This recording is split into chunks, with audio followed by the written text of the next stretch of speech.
Crossover. Oh, killer crossover. Just crossover. It just crossed him over. Absolutely. Another victim to the crossovers. Cross him up and sit him down.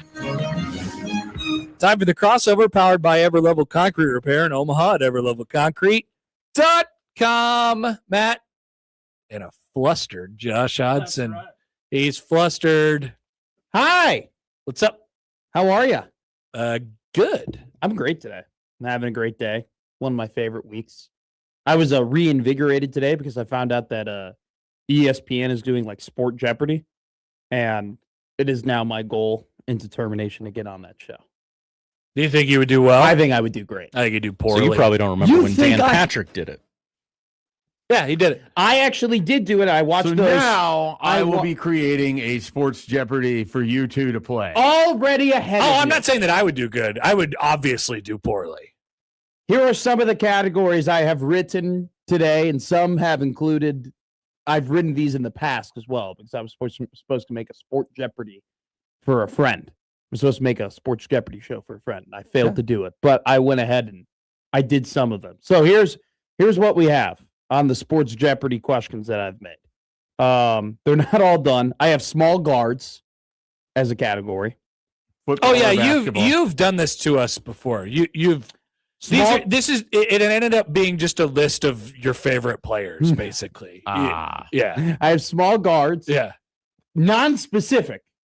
Okay. I was trying to get Greg Gard in there, but he's 6'3", unfortunately. Yeah, so small. Exactly. So I couldn't do that. I have failed Chicago prospects. There's only 2 questions there. You see how this is going. And then Irish. And so this is basically just a Matt trivia game. Basically, yeah. Okay. And that's what you understand if you make it to the ESPN. They'll ask you other things. They won't. I would they may not ask anything about Chicago. I would kill it. Hell, they might ask you stuff that's happened before like 2000. I'd be screwed. They might be like, "Hey, when was The Godfather released?" I'd be screwed. 1971. 2, I think, right? Is it 1 or 2? Because 2 came out in 73. Okay. So I believe back in the day where they used to make a movie and then 2 years later the prequel or the sequel would come out. Sometimes they write a book and then the sequel doesn't come out for 40 years. Shout out to George R.R. That's incredible. He's never going to finish it. Apparently it's coming out this No, it's not. That's what they say. No. That book and GTA 6 are both a fugazi. They're both just in the. No, GTA 6 coming out, but it's just not good. It's just going to be. You can buy Rockstar always does that. You're going to buy GTA 6? Definitely. Yeah. Unquestionably. I can't wait. I mean, I play vids a lot less these days, but I honestly kind of want to go back and replay GTA 5 for the. I'm actually considering of going back and playing Red Dead Redemption 2. Sure. I've thought about that a lot. It's a good replay. I think it's too much. I don't think I can do it. I will tell you this. It took me a good 3.5 months to get through Red Dead Redemption 2. But a lot of it, I would say the first 2 months was I wasn't doing the story. Mountain. I wasn't. Well, you have to decide if you want to do the extra stuff. Yes. You have to decide if you want to like beat the game or if you want to actually like complete the game. I figured out completing the game is impossible. Oh, you can't. Beating the game is easy. I'm way more interested in just doing the main storyline. I think that's where I'm at with these. The first 2 months I didn't. I was in Saint Denis before you were supposed to be in Saint Denis. You know, like you go. I was running all over the map. I was doing all the side quests. I was killing all of the like Hall of Fame outlaws and stealing their guns and like ranking up my honor. And then eventually I was like, okay, time to dial it. And then when Arthur got tuberculosis, I was like, hey, no spoilers. It just came out like 7 years ago. I don't want them. He's played it 7 times. It came out when I was a junior in high school, and I'm now 2 years removed from being in college. Don't want it. Wait, have you played it or not? I played it to the point of I got off of Tutorial Mountain, got into the town, and then something else happened. I probably moved. You actually did spoil it for Schaefer just now. Well, how am I saying? He was acting as if he was playing. He's played the game. Some of it. No, I didn't think you were like, oh, I'm going to tell you everything that happened in the storyline. I did not tell you. I did a bunch of side quests. Yeah, you get sick and die. I didn't say he died. Dude, tuberculosis, you're done. Okay. Great. Thanks, man. I'm not taking the bait. It's not taking the bait. Not taking the bait. Ridiculous. Not taking the bait. Not taking the bait at all. I didn't spoil it for you. We were talking about a game that came out 8 years ago that you talked as if you played.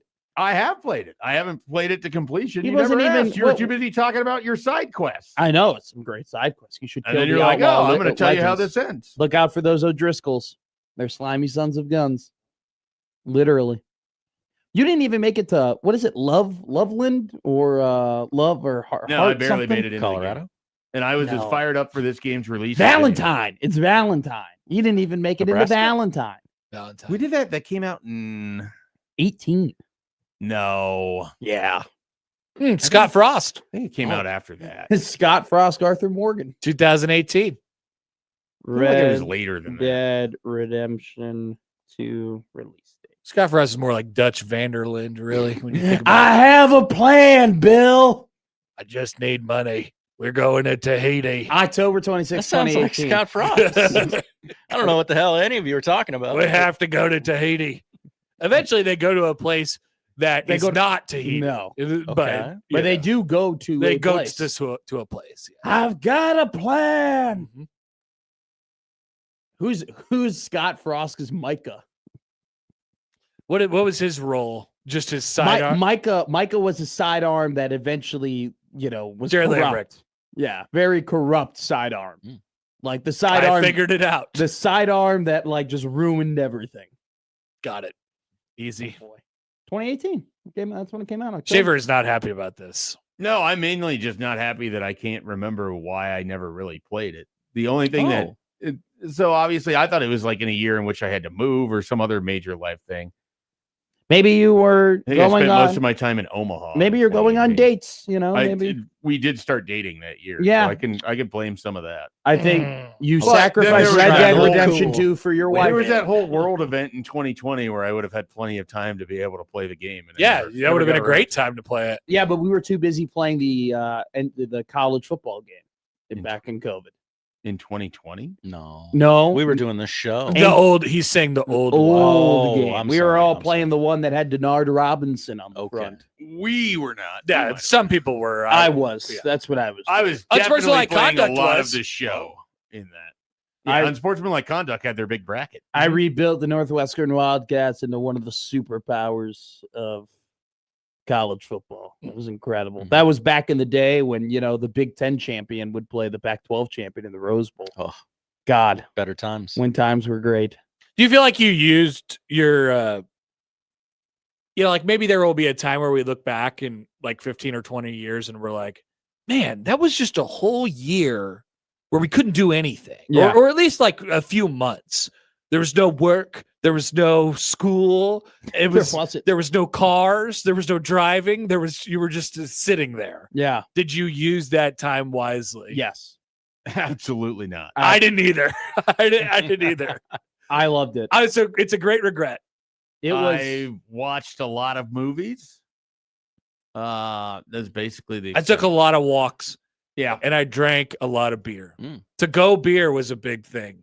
Yeah. To go alcohol. I would get it just because, to Yeah, go. yeah. To go drink. My dad and I when they became. opened up the breweries again, I would just go there and get a giant tub of the beer and then Oh. come back. Yeah. My dad and I became closer. Oh, that's a great use. Yeah, Yeah. it seems like that's a good use of We it. spent a lot of time together. We drank a lot of beers together. Mhm. Talked about things we hadn't talked about before. I got stung by a bee. Whoa. Nice. Yeah, Was first it first time. time? Yeah. It took And you you lived to tell the almost tale. 30 years to get stung by a bee. Yeah, almost. That's pretty impressive. Were Right you up- surprised by what it was like? Yeah, well, I was under the influence at the time, and I was at my house. I was at my parents' house because So did you like it? that's where I lived. I was more confused than anything. It was odd. It was so odd. It was like, Yeah. oh, this pin. What is that? You got me right on top of the head. Oh, that sucks. Oh, that's right. And my wife was like, I think you just got stung by a bee. And I'm like, oh God, ouch. That hurts. I think. It's like way more of an inconvenience, but when you're a kid, it's like this terrifying I experience. know. I was always so scared of it. I got stung by a bee when I was 5. Mine I'll was never a forget wasp it. or a hornet, and it was like right on my kneecap. Ugh, I was like outside, just like I don't know if I can make it home. You guys go on without me. I'm done. I'm gonna die on this sidewalk. There over was here. there was a bee that was just on like a little flower, and I was 5, and I just grabbed the flower And when I grabbed the flower and I grabbed the bee stung me right in the hand. Oh, so you really stung the bee. It was my fault. Yeah. I don't think I had ever seen a bee before. And I was like, and I just grabbed it, I just grabbed the bee and the bee was like rightfully stung me. Doesn't the bee die when it stings you? Isn't that how this works? Some bees. Like they don't. Yeah. Oh, not all bees. Not all bees. Well, not all bees sting either. That's the other thing I That's learned true. when I got older. Some bees can get you with the re-sting. There was a guy that I Some watched. bees just hang out because you're It's around a- sugar. It's Sting 2, the remix. That's what There's- some bees say. There was a guy. Some other bees say, I'm dead. Have you talked to bees before? That's just what they say. You like jazz? I do. Do you? I like jazz. I like music. Do you seek out live music a lot in your time when you were, not a father? I know people who were like Not particularly. Yeah, I know people who are like when they go somewhere they want to find. No, I don't We're really going like to noise. the live music spot. I seek out quiet. Yeah, you like bars like I do. You like bars with wood, with just not a lot of people.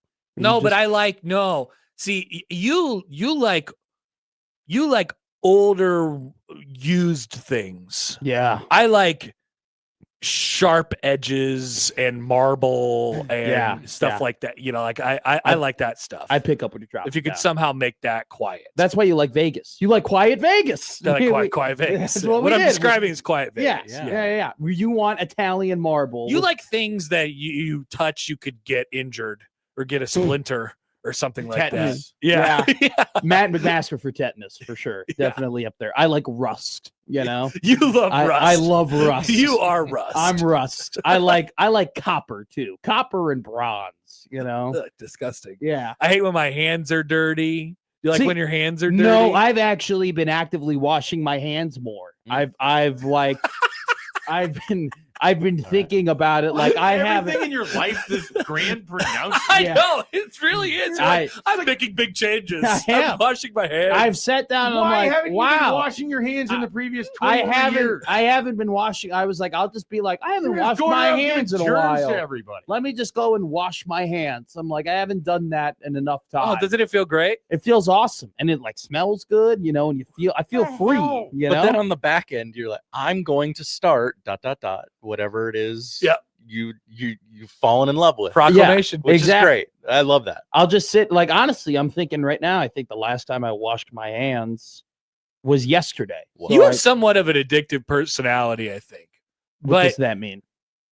Right Well- now, you're addicted to making lifestyle changes. You get hyper focused on one thing for a little while. I'm gonna Oh start- God, yeah, I'm gonna start bringing my lunch. I'm Yeah. gonna start. yeah. No, you're totally right. But it's going less. on these walks. But I don't it's want that to. I don't want that to be a negative. I don't think No, that's no, a no. negative. So I Wear would say pants that don't have holes in them. it doesn't have the opportunity. Like I don't think it would get bad for you because it doesn't seem addictive in the way of like you wouldn't be able to stop doing it. Mhm.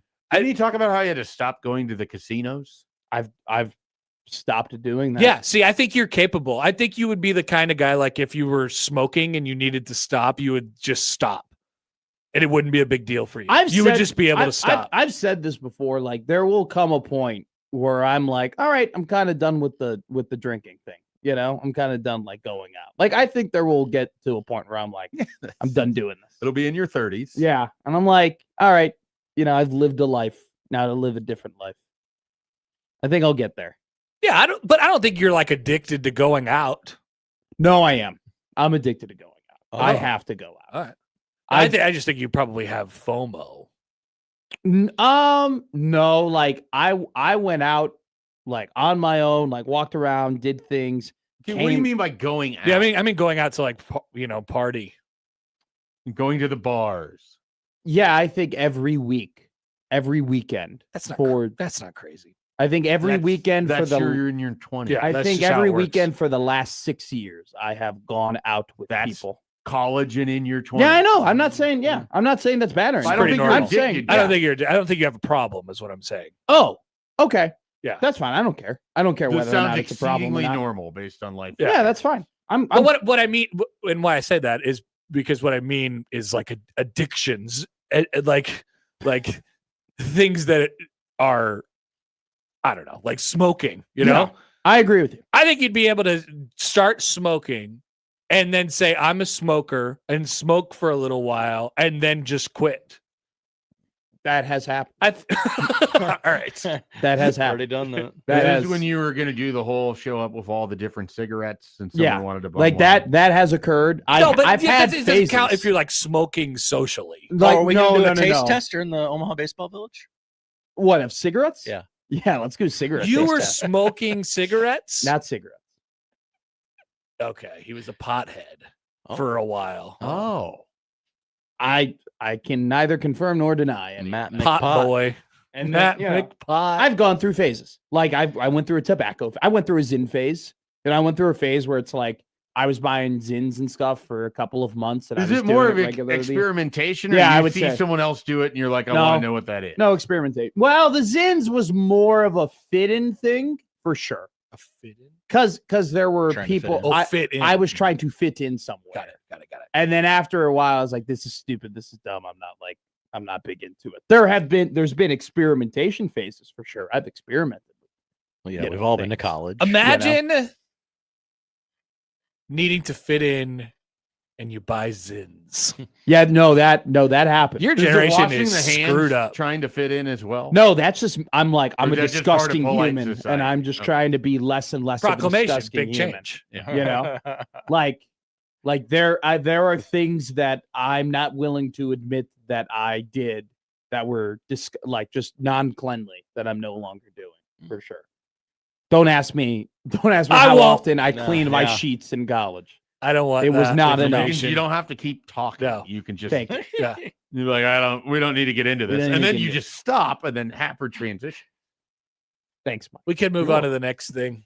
I thought you were No, I eventually think just going to get into I telling think us your everything. psychoanalysis of me being a non or what do you call it? Addictive It's like a personality. non-addictive addictive. It's very Yeah. interesting. It's very interesting. I get into phases.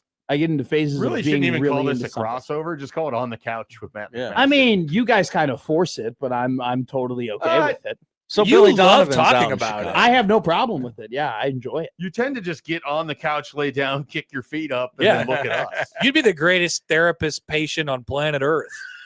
That's what If you had a therapist, They that therapist would be like, "You are incredible." you.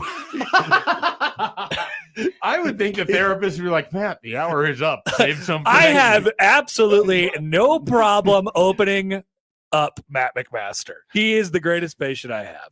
He'll tell me everything. I don't need therapy because I have the crossover. They just go home. They're like, honey, I am really good at my job. Yeah, what a confidence booster. He felt so man sat comfortable down. around me, and he just And all I did was open my notebook and scribble for an hour. Then he got up and said, well, the Cubs are on, and he left. and then he only watched 3 innings of the game and said, "All right, You were I had tweeting about enough the of it." Royals. You must have been watching. Yeah, Sunday what were you ball. doing watching the Royals? They were on my- national TV last night. My Oh, that's right. Dan- What, they were? well, we I didn't, didn't know they were on this. FS1. Yeah. I didn't know We that. watched them. We watched Guthrie and Eisenberg. Is what we did. It was Monty last night. Was it Monty? Yeah. Okay, Dan lied to me. don't get Dan me was like, "This started. is Guthrie." He was terrible. He was not good. I'll say it because I don't have root a- for I him. have no comment. I don't think he's very good. I thought there was very minimal analysis and it wasn't enjoyable at all. And there were no parts of baseball announcing that I enjoy that happened during that broadcast. Whoa, yesterday. not even from young Jake. Oh, I love Jake. Jake Oh, is great. Jake okay. is phenomenal. Jake, but That's like right. they have none of the, you like karate, or like you've ever done taekwondo, or it's like any of that stuff. But Any you of the- wanted him to talk about nonsense? well, you need nonsense for an inning or two. There just wasn't, not the This entire is not time. a very nonsensical time for the Royals. Yeah, Matt. it's not. This is a very serious I haven't. time. I almost They tweeted this need out, but mental I breathers. didn't want. I didn't want to tweet about it because I thought maybe you would see it and it would make you mad. So I would rather ask you about it on the air. Okay. Does Quattrero not believe in having another arm up and going in the pen? Like, does he just never believe in warming up 2 guys at once, or does he never believe in like having, hey, just in case this goes awry, I'm gonna have someone up and ready to go? Does he not believe in that? Of the complaints about Matt Quattrero, I don't know that I've ever noticed him not having a second guy up in the bullpen. It just seems. Generally, when you give the ball to the guy that's your Yeah. nominal closer, you don't have someone warming up. I was more so talking about Lang And I was more so talking about We were when at the end of what, the Estevez 12th inning at that point. when I was So, more so talking about when Estevez blew it against the Braves and had 92 right away. Again, That your they just closer. did not know. Like, I don't know. It's just there just seems like, Idiotic. He should have never been in the game in the first place. There This you is go. the problem. it just seems like Not having a second guy to go up behind your closer. it's not.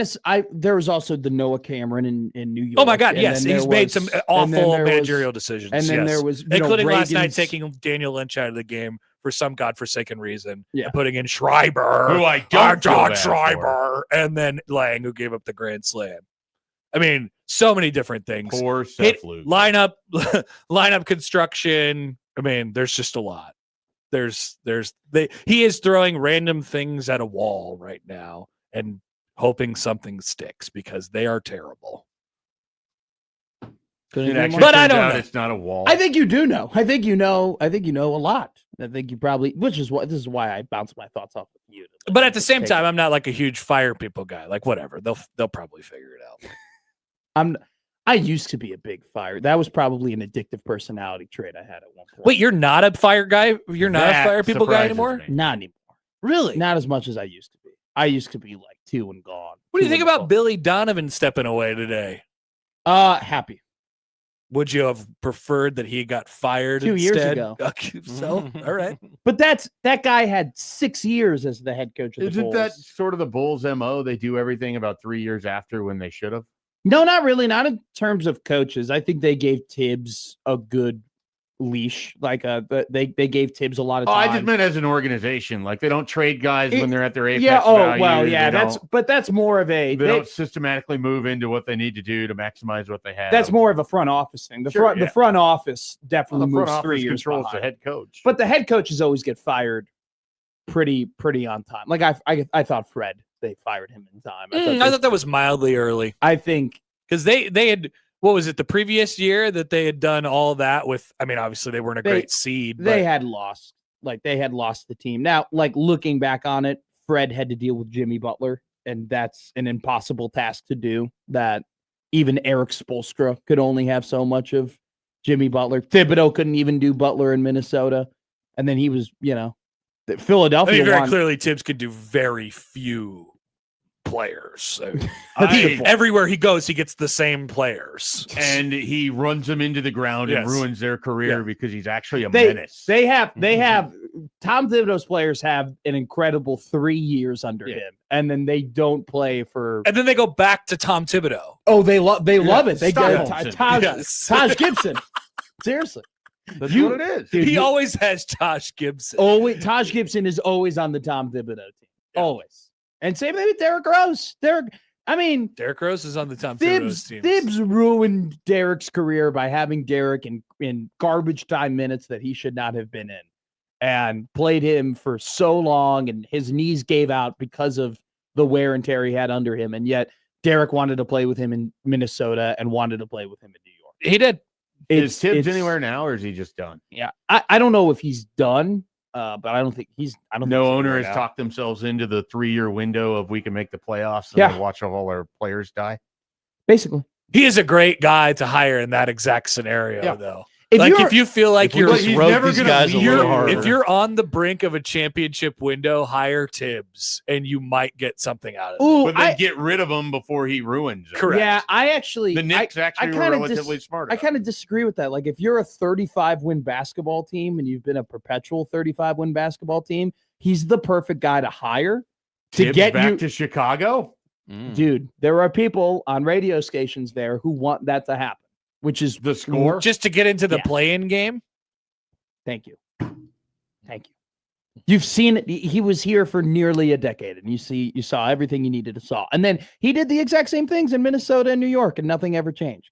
But if you're a 35 win team and you want to win 48 games and you want people to show up to the arena and you want to play in the 4-5 playoff game and maybe have one This all year. sounds good. You're saying it as if it's a bad thing, but this is generally what sports teams should ascribe to do, which is win. No, You should always try to be better than what but you you'll are. never win a championship. He will never win a championship. I think you're making the jump sound a little bit too big. It's like 35 to like 38. Make the playoffs and lose. That's what Tibbs will I get actually think it's bigger than that. He's done bigger jumps than that, for sure. It's just you'll never win a championship. You will never. You will never win a championship. There may have been a time, but not anymore. Not anymore. It's No, done. Not anymore. It's done. I don't know how we started talking about this. The NHL and the NBA are in the same epidemic of just recycling coaches at this point, and it's quite magnificent. Yeah, Sometimes it it works. as much recycling this past year, but we did get another ride on the Mike McCarthy. Oh, the NFL? Yeah. I think the NFL does a pretty good job of. Now, I mean, did you say NHL? Maybe I the misheard. NHL. The Okay. NHL does a I have terrible no idea job of who recycling. coaches any team in the NHL, so I have no. The NFL is probably the one. John league- Tortorella. Good job, I Connor. know about that He guy. talked about this maybe a week ago. He's like, that's always the guy that comes in to replace another guy every time. Torts. Nailed it. It's Torts. I know hockey. that. I know And puck. like Mike Babcock, he'll be back in the league at some point. Yeah, And poor Mike MD Yeah. Babs will get Yeah. tweeted at as if he's the Mike Babs. Real Mike Babcock will get sad about it. So, all right, great crossover. Great job. That was powered by Everlevel Concrete Repair in Omaha at everlevelconcrete.com. Middays is back coming up.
I need your help.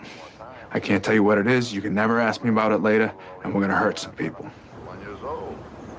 Whose car are we gonna take? I have a lot of things I want to get off my chest. That's an absolutely horse crap call. Make room for Daddy. But they are who we thought they were, and we let them off the hook. Chicago is.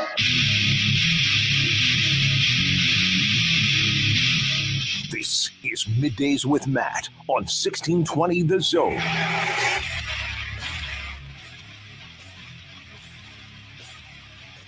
Middays Matt live and rolling here on a beautiful day in the Omaha metropolitan area here on the 1620 The Zone Radio Network, 1620 AM in Omaha, 97.7 The Zone in central Nebraska. Matt McMaster, as always, joined by Josh Odson. Tuesday, a beautiful Tuesday, a Michael Severe Tuesday, a Tim Verghese Tuesday, a loaded NFL Draft Tuesday here on the 1620 The Zone Radio Network. Josh, how are you, my friend? I'm doing great. How's everybody feeling? I'm feeling great. Last night was fun. The NBA playoffs. Go ahead. Can I just ask one question as somebody who didn't watch any of the playoffs last night? Yeah. What time did that Nuggets-Wolves game start? Ooh.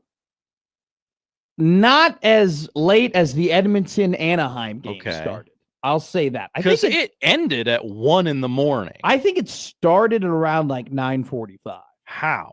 Did somebody catastrophically break their leg and need to be carted off? I don't know, but it was quite the incredible comeback. NBA games take 2 hours. I'll give you 2.5 for a playoff game where there's a lot of stoppages in play. I'll say this right now. It was a big night for people on Twitter crapping on the NBA. Well, not crapping on the NBA playoffs, but it was a big night on Twitter for people being like, oh my God, the NHL playoffs are so much better than the NBA playoffs, because that's what happens when you have double overtime in the first game of the series. And the NBA playoffs, the first round doesn't matter from a viewing perspective. It really doesn't. We know for the most part, formality who's going to win. At the same time, though, probably the worst night to complain about the first round of the NBA playoffs, considering the fact that CJ McCollum turned back the clock and led the Atlanta Hawks to a improbable fourth quarter comeback where they outscored the New York Knicks 28-15, which, by the way, chef's kiss. So beautiful. So gorgeous. I love seeing the Knicks lose. I'm sorry, Coach Rule. I don't care. The Knicks suck. All right? I hate the Knicks. Can't stand the Knicks. If that's the thing that triggers Coach Rule.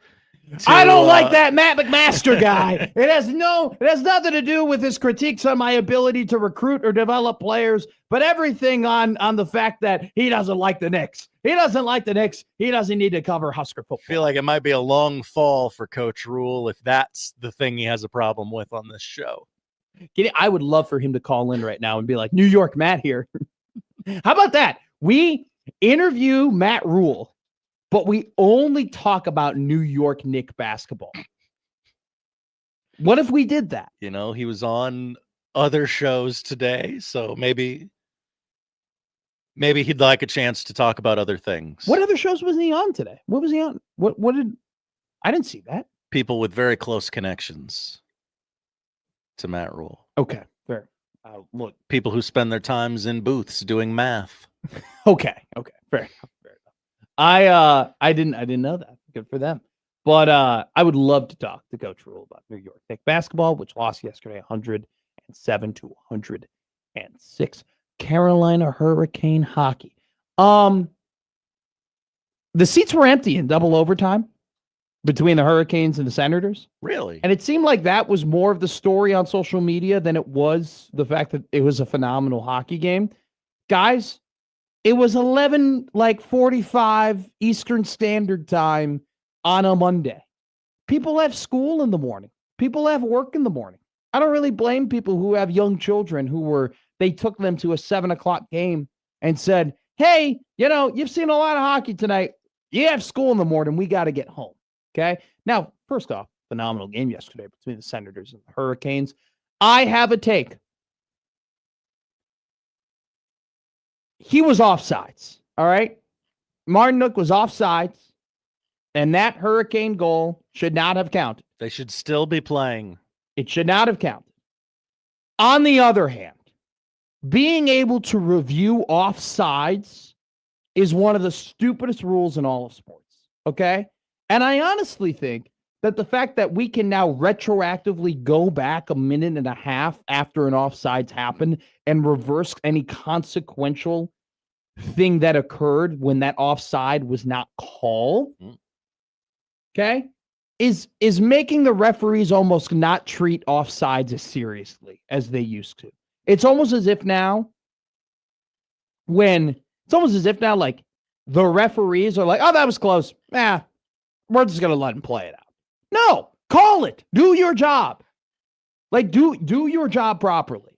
And it's so dumb to me. It's so dumb that a team can play a minute and a half worth of hockey, and then we can go back and be like, oh, none of that stuff happened because we didn't properly call what we should have called before, and now we're going to take a goal off the board. It's so dumb. It's a waste of energy. It's a waste of time. Just call it properly. Was he offside? Yeah. He was offside. Should the goal have been called back? You bet your ass it should have. Should we not have that rule to begin with?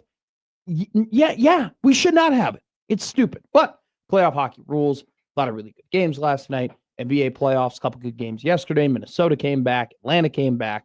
We're in the prime of playoff time. I mean, if this is dog of the day lost.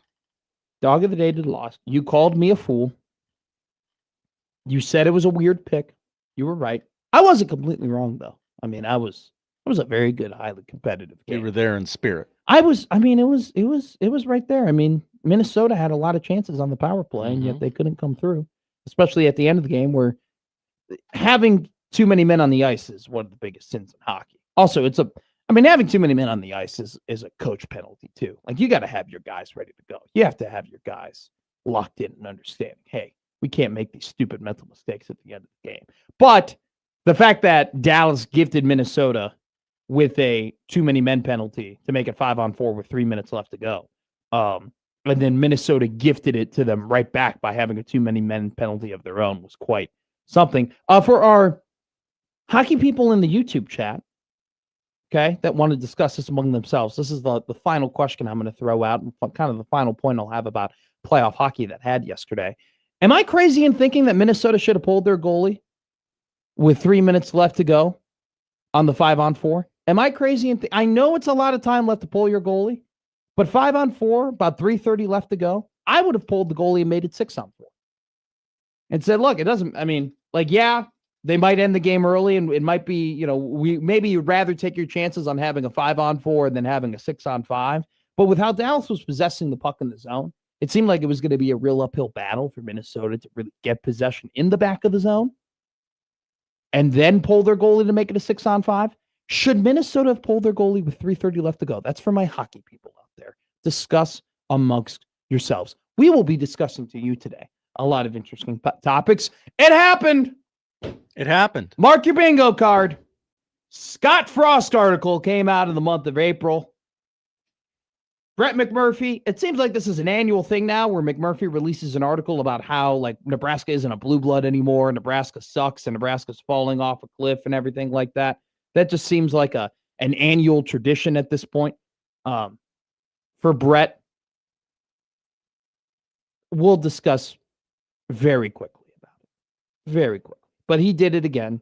Scott didn't talk about Nebraska, but did talk about Nebraska. And then McMurphy was pulling stuff out of his you-know-what with, Bo Pelini once told me that this is the hardest job in America.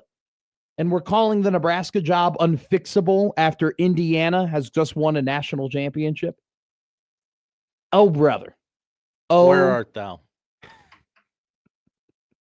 Oh, McMurphy-o. Oh, McMurphy-o. Where are your stupid article, thou Murphy-o? It just happens every year. And yeah, Scott played I'm not going to speak about Nebraska, but I'm going to go ahead and put quotes in an article that bashes Nebraska, but then go ahead and say, I didn't say anything. That's Brett's article. So we'll have a quick discussion about that. But more importantly, we're going to talk about the NFL draft. It is draft week, baby. We are 3 days away from being in Pittsburgh for Fernando Mendoza to not walk across the stage and grab a Las Vegas Raiders hat. He will be doing that in what I'm assuming is the comfort of his own home, probably on a very, very big couch. I'm always impressed by the couches by some of these first-round draft picks in their homes. Seriously, there's some of these couches where it's like, wow, you're fitting 18 people on that thing. That's incredible, man. You got to buy a new couch if you're having a draft party, right? Oh, great question, Josh. Has the check hit the account yet? Do you take out a small loan? I mean, you could do a Mart card sort of thing where it's like, okay, I'll buy it now and pay for it later. Poll question: Does Fernando Mendoza have an NFM card, or do you like rent? Do you rent a couch? Oh, like, hey, we're gonna need to rent a 4-piece couch here so we can fit as many people as possible on the couch, and just so I can make sure that my mother jumps in front of my girlfriend when I go and go in for the hug when I'm drafted in the first round. Kenneth goes backroom drafting couch. Dude, how about we make a business, Josh? Rent a couch business for the NFL draft. Specifically for the NFL draft. We only operate in the month of April. Uh-huh. And we just let people rent out couches. Here you go. Couch isn't big enough for the NFL draft. Here's a big enough couch so you can have everybody on there. PC goes, his NIL could probably buy a couch. Or probably. Oh, yeah, that's true. His NIL could probably buy his mom a house. Is that still? I feel like I'm seeing less and less athletes buy mom's house stories. We need to pick that up. I need more. Is that no longer happening anymore? I hope it's not. Good question. I hope. When was the last time you heard of an athlete being like, "I'm going to buy my mom a house"? We got to be buying mom's houses. I mean, in this market, in this economy. Mm-hmm. Yeah, I don't know what the housing market is like right now. I'm too young for that. I don't. Some people say that their hobby is that they go on Zillow with their girlfriend and they like go through houses on Zillow. I think I'm about 4 years away from that. There's a time in my life where I did that with my wife. Yeah. Yeah, I'm still looking to get a certain day off so I can move into my new apartment properly, which is going to be a pain in the ass. So, but if anybody wants to help me, free beer is definitely on tap. So we're going to talk about the NFL draft. I will give you Matt's mock 10. I gave you a mock top 10 yesterday. I will give you a different, new, exciting top 10 today that will have a couple of trades in there. And then Michael Severe will join us at 11:20. He will give us his top 10. We'll discuss it with him. He'll also give us some sleeper draft prospects that we can talk about that he may like. Gabe Yakus out of Illinois is a big one that a lot of people are buzzing about, the defensive lineman. Also, don't forget about Jacob Rodriguez, the linebacker out of Texas Tech. Hearing some late noise of him sneaking into the first round. That might be a name that Michael talks about. And Jordan Tyson going from, oh my God, this guy's too injured and he's too unhealthy in terms of how he can stay on the field in college football. He's probably a back half first round pick too. There are people now saying that he may not get out of the top 10. So we'll talk about Jordan Tyson with Michael Severe and whether or not the draft prospect will maybe surprise some people and go earlier in the draft than anticipated. We'll have the odd news at 11:45. We'll talk about some transfer portal basketball losers. The transfer portal in college basketball closes today. Today's the final day. Will there be some 11th hour prospects that enter into the college basketball transfer portal? We'll discuss about that. We'll also discuss about, is addition sexy or is retention sexy? There's a lot of teams that are going to have a lot of hype heading in to next year's college basketball season that haven't made additions. UConn's added one player in the transfer portal. Illinois added one player in the transfer portal. Yet those are two teams that are probably going to be ranked in the top 5. If you want to be on the safer side, top 7 of the college basketball AP preseason poll rankings. Yet they haven't necessarily made some big splashes in the transfer portal. What they've done more than anything is keep the guys that led them to going to the Final Four and then eventually playing each other. I mean, that's what a lot of what Nebraska did, right? I mean, Nebraska, obviously 4 transfer portal additions, 3 of them angling to be starters in Lenhart, Kapke, and Orm, but it was definitely more of the emphasis on retaining Frager, Sanford, and Cale Jacobson.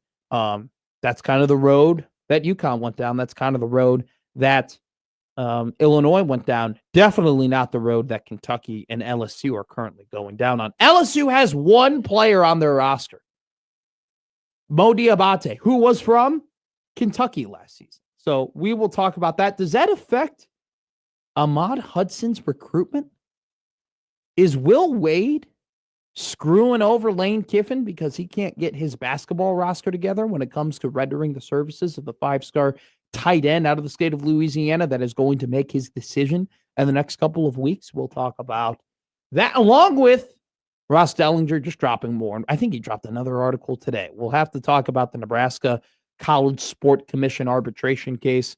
Once again, a big case, a big arbitration case that is going to happen because it's going to determine whether or not 18 Nebraska football players can get properly paid. And then also, too, it's going to determine whether a lot of college football players across the country can get paid, because you talk about $40 million rosters, $50 million rosters. Well, a lot of that is coming from kind of the same source that Nebraska is trying to pay their players with Playfly Sports and other media deals and stuff like that.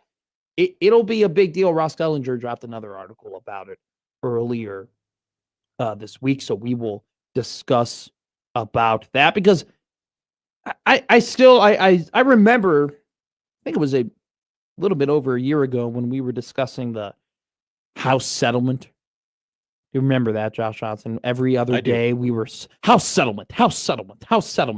Like it was the biggest thing in college sports, and it was going to cap your roster limits to $20.5 million, and it was going to exponentially go up a couple of percentage points per year. But we made it very clear, hey, this is really going to limit NIL. There's going to be a clearinghouse. It's really going to even the playing field. You know, if you're willing to spend $20.5 million, we're going to make sure that, hey, you know, you don't have these teams that are way more ahead of the curve than other. It hasn't. It hasn't at all. Nothing really has changed from the House settlement case because of, you know, these deals where you can partner up with people, Playfly Sports and Learfield and all that type of stuff, and have these warehouse deals is what they call them, where essentially you sign a contract and you say, okay, you know, we have your media rights. So we have the ability to use you for certain things, and yet they're not necessarily specific in terms of you need to do this in order to earn this type of money. The College Sports Commission is against that, and NIL Go is trying to stop that happening. Nebraska is on the forefront when it comes to that case. Dellinger dropped another article about it, so we'll go over that. Also, at 1 o'clock, top 10 movies I need to watch during the spring/summer from your very own Josh Oddson. Josh, seen nothing. I've seen plenty. I actually have not told you all of the movies that I've ever seen before. That's right. So there might be a couple of movies on the top 10 that you need to see this movie, and that I communicate to you, well, I've already seen it. Now, I got a feeling that's probably not going to happen. I do have some extras on the list just in case we run into that. Oh, problem. really? I You thought got extras. Wow. I actually created 2 top 10 mock drafts today. Whoa. So yeah, I know. We're both on it right now. We're just super and ultra prepared. So we'll discuss that. Nebraska baseball going to play Kansas tonight. Last time these two teams played at Haymarket Park, a very spirited battle. Kansas ended up winning that game. Very excited to the first time that Kansas and Nebraska played each other. It was on. I listened to it on the Husker Sports Radio Network with Ben McLaughlin and Nick Hanley. It was one of the loudest crowd microphones maybe that I've ever listened to in my life, and you could literally hear the chirping coming from the Kansas dugout, and you can hear the emotion that was being brought out by both teams. I hope they bring the same crowd mic. I hope it's the same deal. I hope it's the same broadcast. I think Ben and Nick have been doing a phenomenal job this season. And we have a big softball game happening in the Metro at Connie Clausen Field. Nebraska softball, second place in the Big Ten, taking on the first place in the Summit League, Omaha Mavericks. Mike Hurd having an incredible year in Omaha, and Rhonda Revelle and her squad, who's garnered a ton of attention here, not only just locally across the state, but also nationally. Softball America ranking them the number one team in the country after they bludgeoned Minnesota on the road last weekend.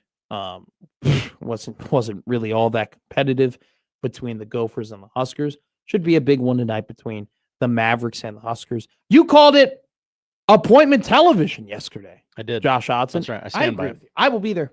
I'm very, very excited to see these two teams. Should be a good day for it. It should be a great day for it. The weather is absolutely phenomenal. I'm once again here to complain, though.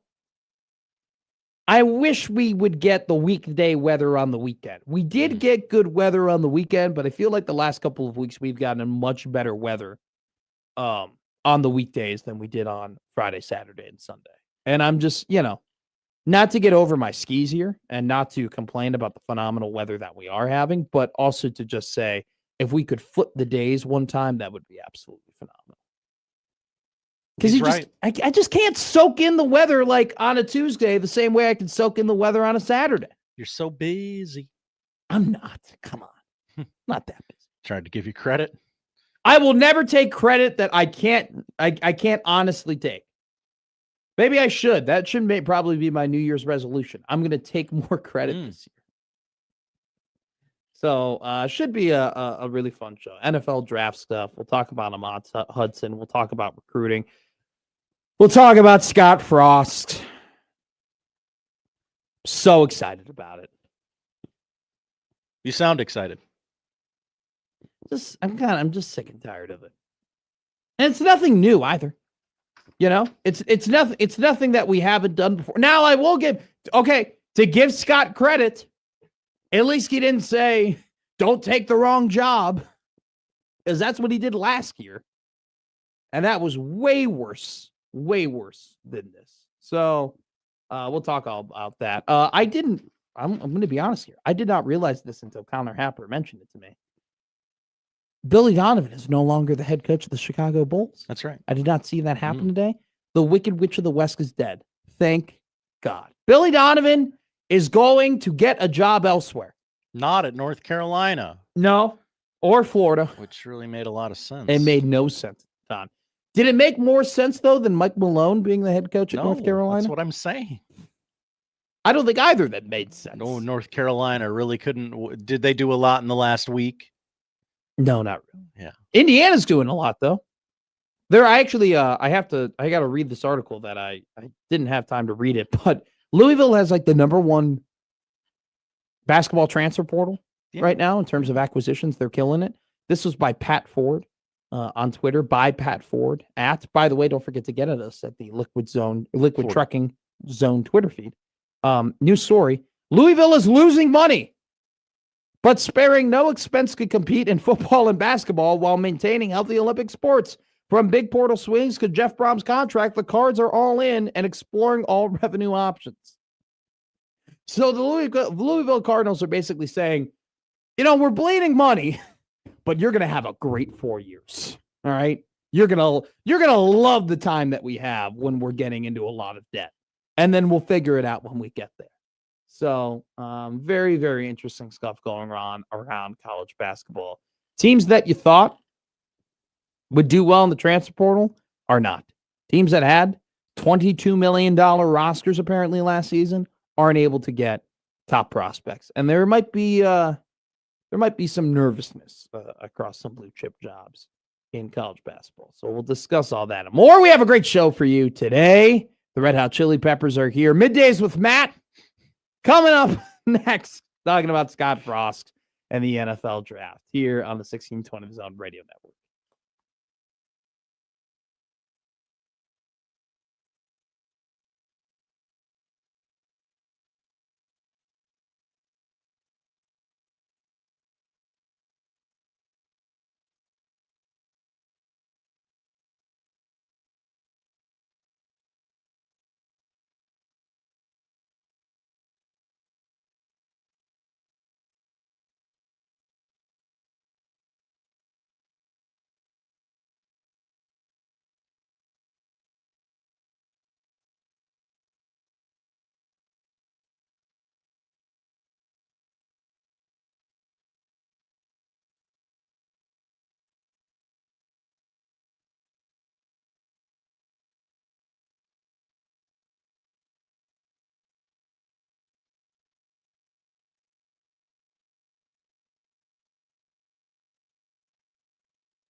Now, back to Middays with Matt on 1620 The Zone. It happened again. The Cubs beat a team in the NL East. Absolutely phenomenal. Imagine not beating a team in the NL East. Imagine, you know how embarrassing it is to play a team in the NL East and not beat them. That's right. I mean, that doesn't happen a whole lot. The NL East teams that aren't the Braves just don't win. I want to start a petition to get the Cubs to go back home. Go back home to the NL East. Reignite that rivalry you had with the New York Mets, you know? Start a new rivalry with the Atlanta Braves, right? Who was WGN's greatest product? Was it the Braves or was it the Cubs? Superstation versus Superstation. We could call it the Superstation rivalry when we have MLB rivalry weekend. That's right. You know? Superstation rivalry. Who gets the rights to claim GN? We find out when the Braves take on the Cubs in a 3-game series. See, we're just creating so many great ideas today. New rivalries, new businesses where we rent out couches to NFL draft picks. I mean, we are on a roll right now. And it also happened again where we get the annual Brett McMurphy crapping on Nebraska. And now the new annual Scott Frost has made statements about Nebraska. Now, they've combined, they've come together. So if you had 2 different spots on your bingo card, you could just mark them both out, you know, G52, O51, if you will, and just stamp it out, because Brett McMurphy wrote an article today where he called Nebraska unfixable. He said Scott Frost couldn't fix the unfixable. He said that he talked to Bo Pelini, and Bo Pelini at one point called Nebraska the hardest job in the country. Scott said, I'm not going to say anything about Nebraska, but I will say this. When we win a game, you know, I just go back home with my wife and we hang out. There's not a whole lot of noise about it. And, you know, UCF is a great place for a student athlete just to be a student athlete. They don't have to worry about all the noise. So I'm not going to say anything about Nebraska, but what I'm going to tell you is they're too noisy over there and they talk too much and they criticize me too much and they criticize my players too much. And it's hard for me to be successful because of that. That's what he's communicating to you. Anybody else read this? And like the first part of the Brett McMurphy quote is, I don't want to talk about Nebraska at all. And just like the insides of your body just tensed up because you knew he was going to say something horrible about Nebraska after it. By the way, the beginning of this article, not to get into comedy radio here, but Scott, the beginning of this article goes, Scott is cage dived with great white sharks off the South African coast.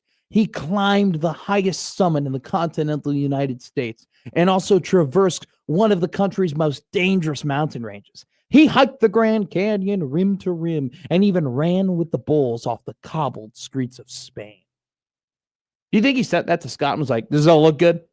You want any more adjectives in there? Anything else I should add? Yeah, Brett, that looks fine. I love doing anything but coaching. Do you think like he wrote, he hiked the Grand Canyon? And go, hey, Brett, real quick, I did it rim to rim.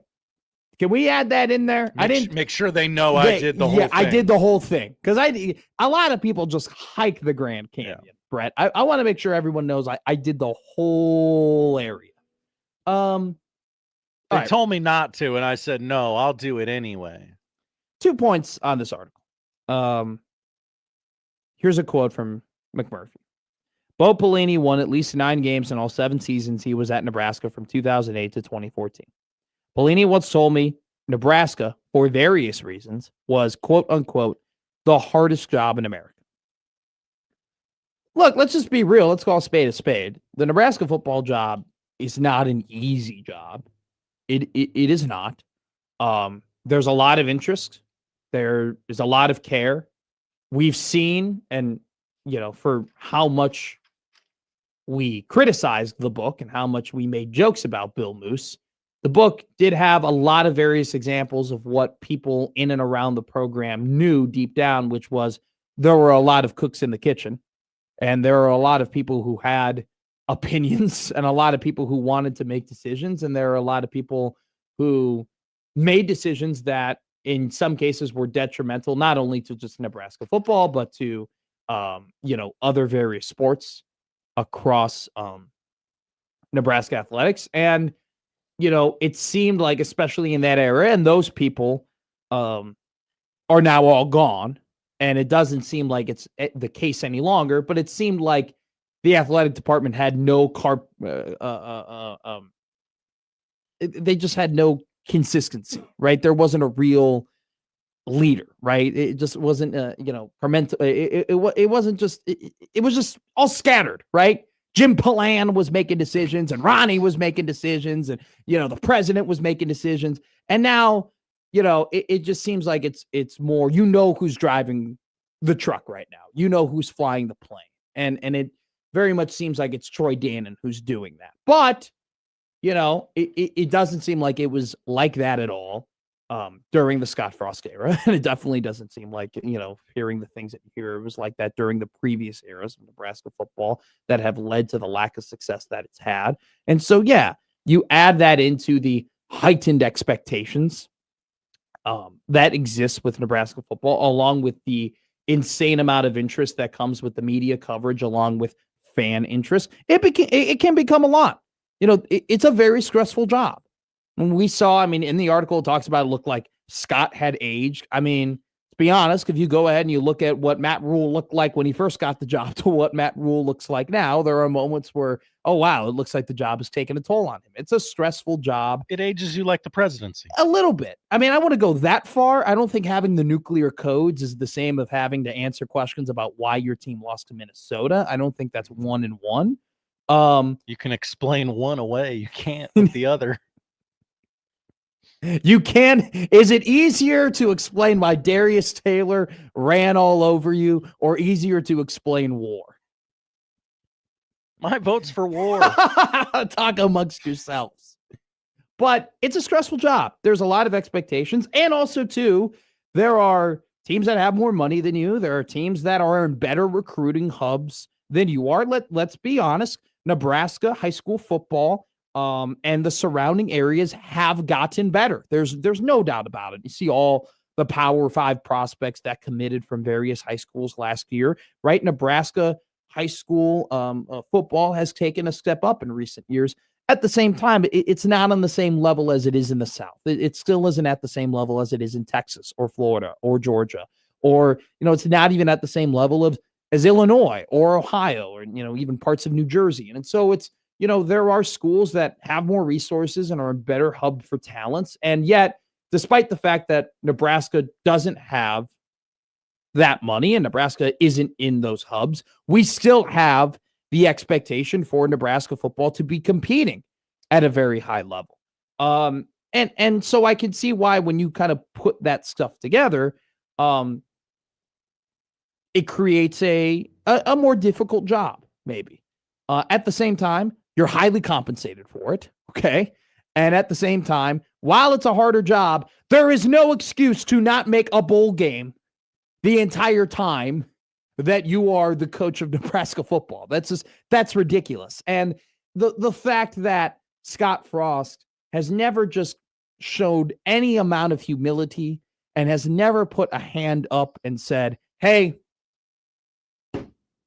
I could have done better. Hey, maybe I wasn't ready for this job. Hey, maybe I wasn't mature enough for this job. Hey, maybe, there are some mistakes that I've made.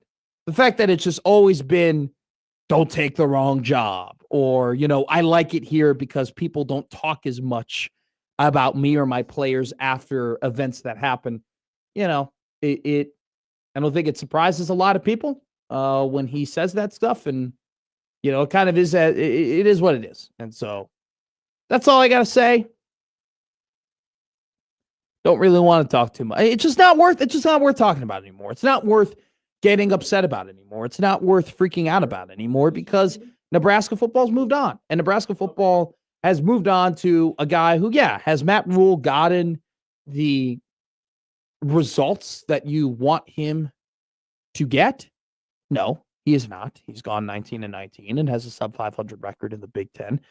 Has he brought a professionalism in a way to how they run that program?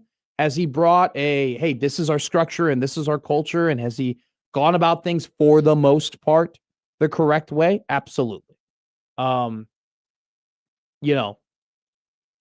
say this, the failures that Nebraska has suffered under Matt Rule has nothing to do with hard work.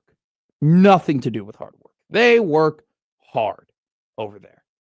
I don't know if you could have said the same about what Scott Frost did during his time as a Nebraska football coach. We're going to take one quick call on this on the Prairie Flower Casino Zone hotline. 402-951-1620 is the number to reach. Randy wants to talk about the stress of being the head coach. Have you ever been a head coach before, Randy? Travel sports, yes. Okay. Not as dealing with parents was something I never want to do again. No. Fair enough. What do you got for me? But what I do have to say is the losing has tempered our level of expectations with football. Where we get the 9 wins now. Most of us would be elated. And I think that combined with the success of so many other sports now, from whether it's I'm not saying bowling and rifle are popular with people, but they're doing well. Basketball and both is doing pretty good. Volleyball is doing great. Wrestling. I mean, there's so many other things that are going great right now. I think the pressure on Rule is probably less now than when he initially got here, as to to be the leader in the clubhouse per se of the example of winning that Nebraska is used to, because they've seen it elsewhere now, and people have. I don't want to say they've moved on, but we're watching other sports now. Yeah. And when it comes to football time on Saturdays, it's not as appointment viewing as it used to be, I guess. Yeah. I guess is one way of putting it. I think that's a great point, Randy. I'll say this. One of the best things that happened to Matt Rule was Scott Frost was as big of a mess as he was. The bar was in the basement to the point where Matt Rule just showing up to press conferences on time and giving detailed answers and actually shaking his head and being interested in what people were asking him and being interested in connecting with the fan base won him so much support. And that had, and Rule, I think, is he's a guy that can connect with people. He's very good at that. But at the same time, I think people just were so used to the other thing, that seeing what a professional head coach kind of looked like and the way that Matt Rule went about his business curried him a lot of favor. All right, we're done talking about Scott Frost. We're going to have a counter. Days since we talked about Scott Frost. Hopefully it gets up to pretty damn high before we talk about him again. I think we can get it to like 100? How many days till August? Okay, so it's April, months. May, June, July, August. I think we can get to 100 without talking to him. All right, we're going to mark that down. Days since we talked about Scott Frost. Today is 0. Tomorrow will be 1. Let's make the graphic. We didn't make a graphic for this, but I have a mock draft for you. Every day I'll be giving us a mock top 10 of the NFL draft that happens on Thursday. It seems like I put my hand up yesterday and I said, hey, in the past I called this a boring draft. And I'm not completely wrong, because we don't have a ton of quarterbacks and there's not those blue chip prospects in those high ranking positions. Defensive end is one of them, right? You don't have that Myles Garrett type. You don't have that Amari Cooper type. I mean, Cardinal Tate's kind of there, but Cooper was the much better guy. Same thing with, like, you don't have the Julio Jones. You don't have the, Drake May and Caleb Williams and Bo Nix and where all these QBs going to go. But what you do have are some blue chip prospects on non-premium positions, which always makes that interesting. And then on top of that, you have a top 10 where I don't really think anybody knows where they're going to go. And yesterday, we talked about one pretty confidently, saying, hey, Sonny Styles seems like he's going to go 5th to the New York Giants. The Giants are all over Styles if he gets to 5, if he's not taken by the Tennessee Titans. Until the man who was communicating that, Todd McShay, went on the Rich Eisen show yesterday, and him and Rich talked about this. I thought it was Sonny Styles at 5 for the Giants. Apparently, it may not be. That's all I'm hearing, is that the Giants don't want Sonny Styles. That word is on the street. It's on the sir. street. It is on the draft street, which means Sonny Styles is going to be a Giant? Honestly. Let's be Honestly. straight up here. It's I mean, lying who the season, hell baby. knows? It is lying season, baby. That's exactly what that is. I don't think anybody really knows what's going to happen. Let's do our mock draft, though, with the assumption that what they're saying is true. Let's do our mock draft today with the assumption that it's not Sonny Styles at number 10 or at number 5. Okay? Let's go through it. I'll have Not at 5. Not at 5. Not. Somewhere else. Number 1 overall pick, Fernando Mendoza. We'll go Arvel Reese at number 2. It's been communicated to us over and over and over again that it's either Reese or Bailey at 2. Mm-hmm. Let's say for the sake, we go number 2 with Arvel Reese and the New York Giants. I think Arizona, they're going to stand pat and they're going to take Jeremiah Love. I think the more and more you hear about it, there are some pretty powerful voices that want this to happen. And I think that as they move on and they try and find somebody to do a deal, I think it's just much easier for them to say, you know what, we're not going to try and force anything. And we're not liking the value we're getting back. At this point, to maximize our asset, is going to take probably the best player in this draft. Not probably, the best player in this draft in Jeremiah Love. I'll say that Arizona takes Love 3. David Bailey, number 4. How do you feel about that, Tennessee Titan fan?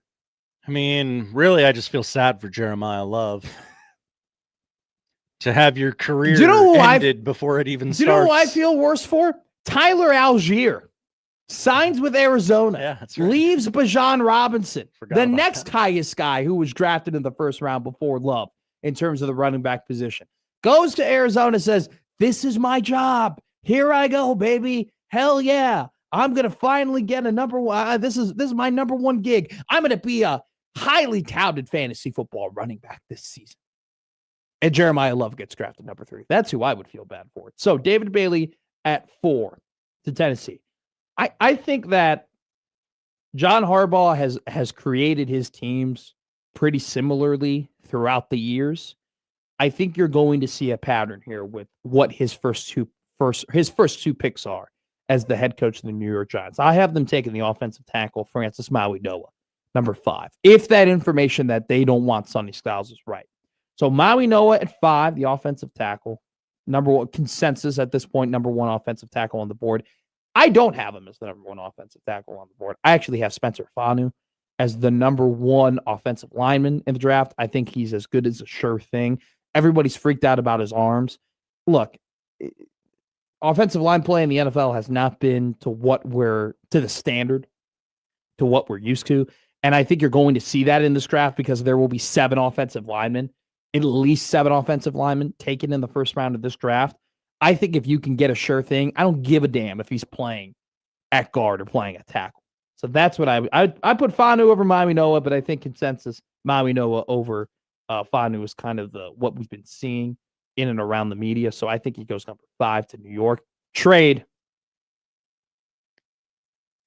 Dallas sends. Would you take this trade? Josh Johnson. Okay.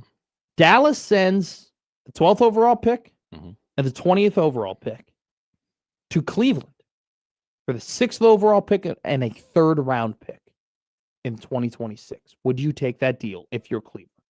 12 and 20 for 6 and 3. I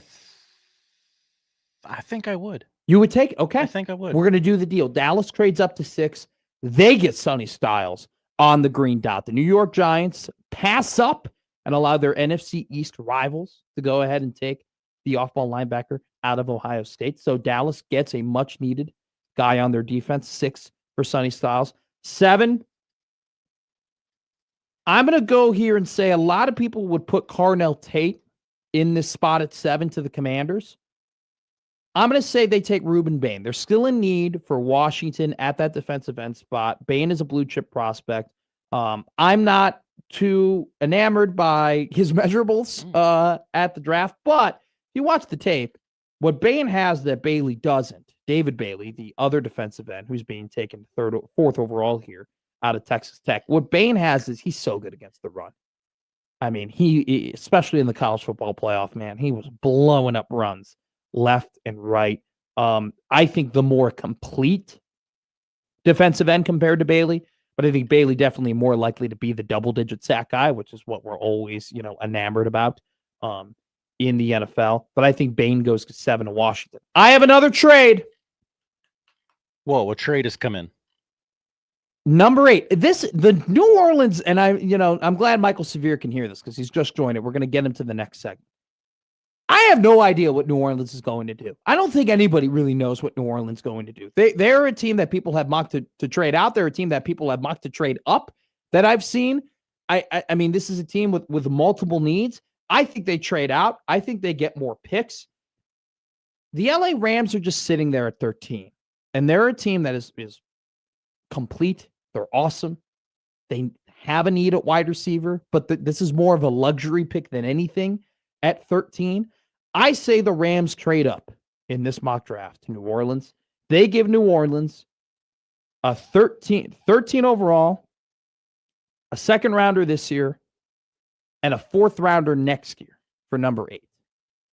I think New Orleans takes that. So I'll have Cardinal take going 8 to the LA Rams. That immediately makes their team. Dude, Nakua, Adams, Tate, Stafford, Williams, Corum, with their young defensive line and the revamped secondary that they've had, they'd immediately become the favorites to win. They already are the favorites to win the Super Bowl. 9 for Kansas City.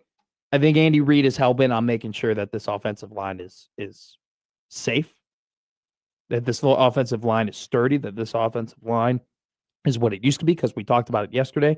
When the Kansas City Chiefs have lost consequential games, it's been because their offensive line has been good. Spencer Fanu goes 9 to KC. Caleb Downs goes 10 to New York. We've always seen this with John Harbaugh and his want to have a stud safety. He's had it basically his whole career as the Baltimore head coach. They take Caleb Downs at 10 along with Mami Noah at 5. We'll talk about more top 10s coming up here with Michael Severe, the executive director of the Jet Award Foundation and the former host of Unsportsmanlike Conduct here on 1620 The Zone. We'll have some fun coming up next on Middays with Matt.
Now back to Middays with Matt on 1620 The Zone.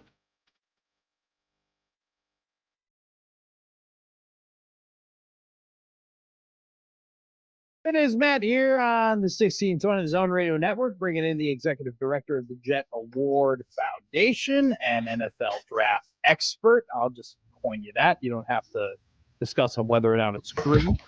It's Michael Severe. Michael, how are you? Good. How are you doing? I'm great. I'm doing great. You disagree or agree or probably vehemently disagree on the parts of my top 10 mock draft that you heard? So I'm not a big fan of throwing trades in there when I do mock drafts. Oh, okay.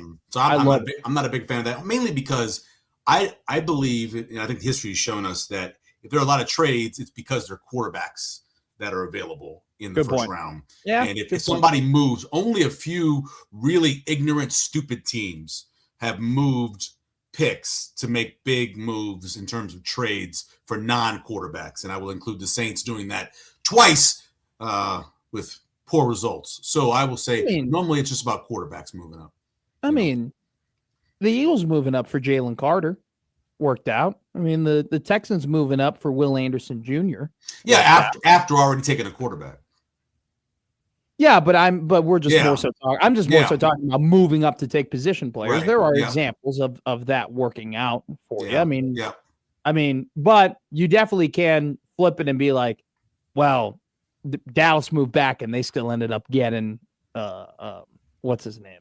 Micah Parsons, but they did move up to get Des Bryant. So there's some examples. Yeah, I just think quarterbacks, when you have a draft that has quarterbacks in it, it makes so much more of a difference on the way the first round goes. I personally am not a fan of putting trades in a mock draft. I mean, if anybody's going to trade, it would have been Cincinnati, and they already did. I think Cleveland maybe.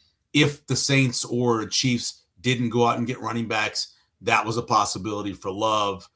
I just think it's going to be pretty straightforward, personally. Really? And the Saints are either going to take at 8, they're not moving. They're either going to take Reuben Bain if he's there, or they'll take Cardinal Tate, who I don't think will be there, or they may take Tyson. That's certainly a possibility. All three of them are gone. It'll be Delaney that'll go there. Yeah.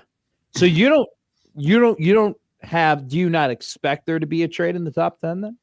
I don't, unless it's there could be one, and the one that I thought is not going to happen now because it would have been Cincinnati. Yeah. And then you don't buy you don't buy the Dallas moving up. All that noise about Dallas moving up, you don't buy it. Now here's the thing. There's part of me that doesn't buy it because that's not something they do. They haven't done it in years. If there's a time, though, to do it, I think it would make sense for them. Like, I don't know if it's ever really made sense for them to trade up in the past. I think it makes sense for them to trade up now. If you really think that Sonny Styles is better than the two players you're going to get at 12 and 20, then sure. I think Sonny Styles is a very good player. He's at a position that's not valued the majority of the time in the draft as an off-ball linebacker. So I don't think you'd make that move. I'd make that move for Arvell Reese because of what his potential is as a pass rusher. I wouldn't make that for Sonny Styles, and that's the one I keep seeing in mock drafts, making the trade and move for him. I don't see that as something the Cowboys would do. Did you? I did task you with making a top 10. Did you make the top 10? Oh yeah. I have a top 10. I have a 7-round draft pick. You don't do the NFL mock draft database, man? No, I do. I do for the Bull. I do for the Bears. I do for the Bears. The database is awesome, and then you can pick how many teams you want to make picks for, and then people offer you trades as it's going along. It's pretty fun.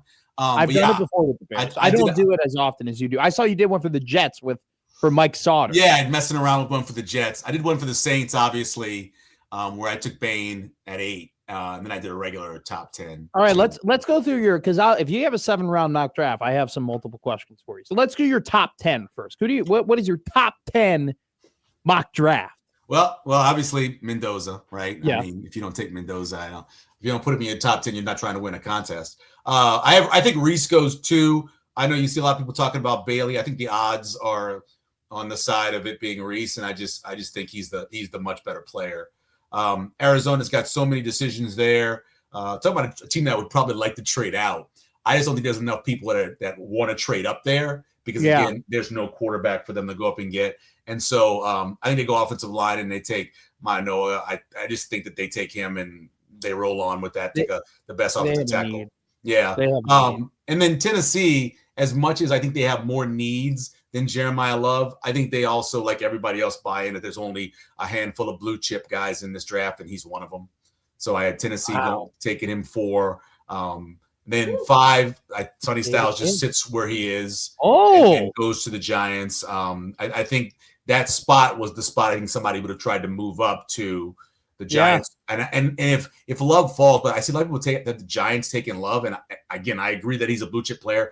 I just don't think the Giants, what they have right now in their running back room, that would make a lot of sense. But so I have Sonny Styles going at 5. I have Carnell Tate going for Cleveland. If you look at the odds for that one, that's one they feel like that's actually almost kind of locked in. It feels like kind of weird. Carnell Tate going there. I think he's the best and safest wide receiver in the draft. The combination of best and safest. Then David Bailey, I have him going to Washington, getting themselves an edge. And I know a lot of people love him. I don't know what it is about him. He just doesn't fit my taste. And then Reuben Bain going to the Saints at 8. The Saints normally don't draft. You normally only draft really long defensive ends, and that has caused them to reach. And some of those guys they've reached for in the past have never panned out. Yeah. Whether it because of injury or just weren't very good players. How about just taking a guy who is going to play hard every single play for you? And I take Reuben Bain for that. And then I have Delaney going to Kansas City because they have a need there. That makes sense. And then Jordan Tyson is a kind of giant special. Now that they have 2 picks. It allows you to take a chance on a guy that, if he's healthy, is probably the best wide receiver in the draft. But because you have those doubts about his hamstrings, you wonder. But I think it allows them to do that since they have the 2 picks. This is wildly interesting to me because I think 3 weeks ago, this mock draft that you put together with Mendoza, Reese, Maui Noah, Love, then Styles, followed up by Tate, then Bailey, then Bain, Delane, and Tyson. I think people would look at that 3 weeks ago and say chalk. That's a pretty chalky. But now 3 weeks have passed, and I think people look at this and go, well, that's too, that's not going to happen. There's going to be more weird things that occur. But this is kind of the mock we had a couple of weeks ago. Outside of Tyson has been one that I've been hearing where after he had that workout on Friday, he looked healthy from reports. He looked good. There wasn't any red flags. And all of a sudden that has been some Tweety birds have been going around that the Giants really like Jordan Tyson. So, I would be surprised if this happened just because I think more weird crap might happen because these players, especially the blue chip ones, it's just a weird draft, right? Like there's just a weird draft where it's like a lot of people at different grades and the blue chip prospects aren't in necessarily premium positions. Yeah. But, I do agree with, there's a lot of people who think Jeremiah Love would go 3 to Arizona. I think that if they were to stick there, they'd probably take Love at 3. At the same time, I don't know how Arizona goes in to next season with the tackles the way that they are. Nobody protecting their quarterback. They got nobody protecting, but maybe they don't care about that. Like maybe they don't. Well, they have to care about that if they expect their number 1 draft pick to actually last a season. Well, maybe they just address that need next year. Is probably so. You kill your second-year quarterback. Hoping he makes it the 3rd year. They're not. Who are you talking about? They're going to have Jacoby Brissett back there. I don't worry about anybody. First of all, Jacoby Brissett's not going to play more than 3 games ever in a row. I just don't think he'll ever do. How old is he now? He did it last year. How old is he now? 30. He did it last year. He did it last year. He played 3 in a row. I thought he got hurt. He played a lot of games in a row. No, I don't trust him being a quarterback that's going to do anything. I was actually talking about Tennessee when we were talking about what they need to do in taking Jeremiah Love and not taking an offensive lineman. That's the one I debated. Tennessee needs somebody to protect their starting quarterback. I didn't realize you were on Arizona still. I apologize. Yeah, no. I mean, and I had moved up. Sorry. No, you're fine. You're fine. All right, let's talk about other prospects you have around your second mock draft. Where does Cole Payton go? Let me see. I have Cole Payton. Let me get this. I'm going to ask you the local guys, and then I'm going to ask you about your Jet Award winner. Okay. So I have Cole Payton going to, and it's funny because it's a place. Let me give you a hint, and I bet you get it. Okay. It's a coach who understands what it's like to take a quarterback and play him at multiple positions. Oh, okay. Okay, and it's a coach that's taken a quarterback like this before, who's really more of an athlete than he is a quarterback. Denver? Still in my there you go. Denver, I have him going pick 170. Okay.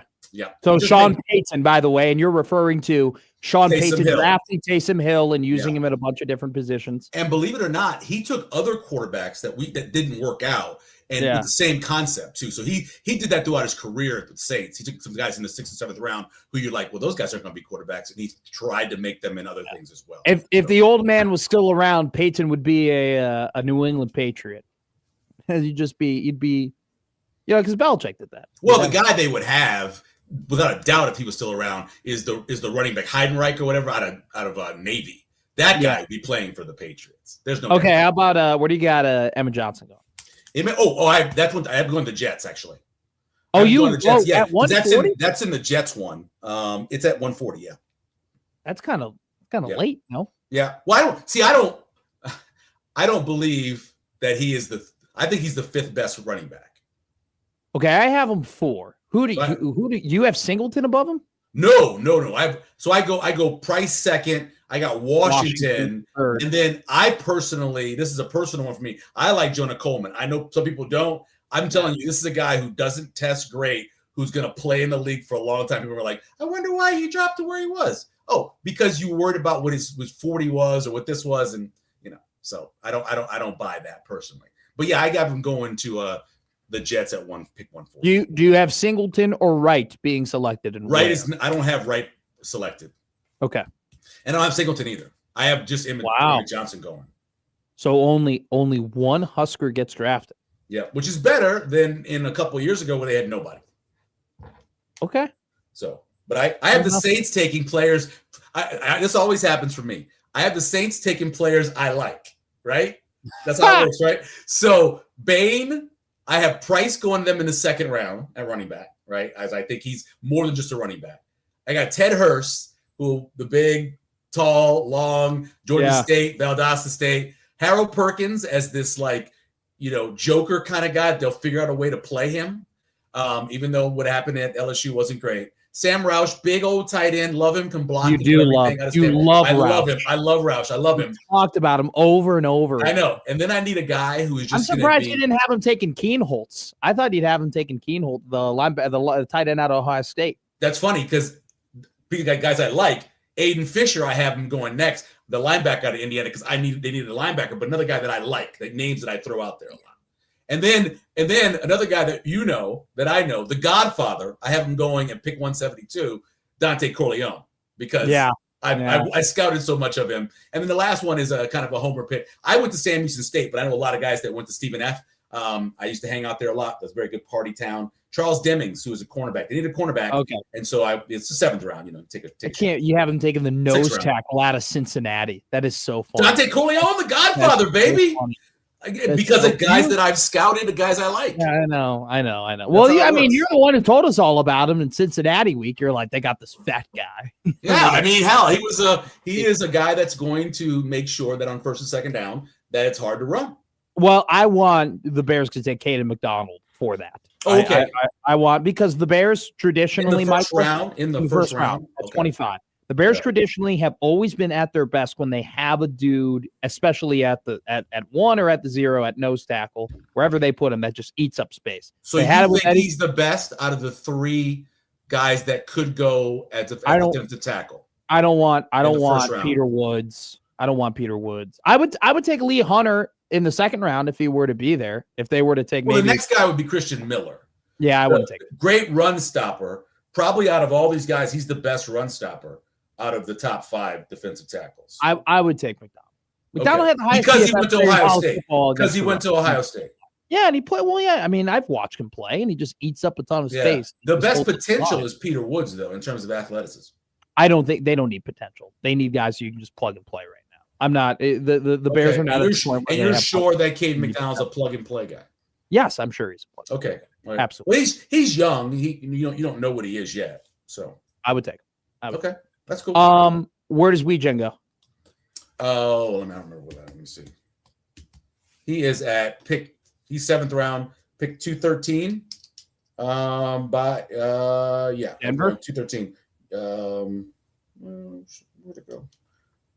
Oh no. It's either Denver, Philly, or Chicago. It's actually no, it's actually Detroit. Screw you. I'm going to Detroit. Screw you. I'm going to Detroit. Yep. Absolutely not. Why not? No. It'd be great for them. They No. big special teams team. They love their special teams. They love their return guys, and they've been very good in terms of getting guys who are kind of that tweener slot receiver, running back. Give a guy jet motion. He fits them. I don't want to play Caden twice a year. Also, okay. they lost, I forget. I always forget about that. Yeah. And Khalif Raymond, they lost in the offseason, so they do need somebody who's going to return punts. That would make a lot of sense. Okay, real quick. And I want him to win. And I want him to win.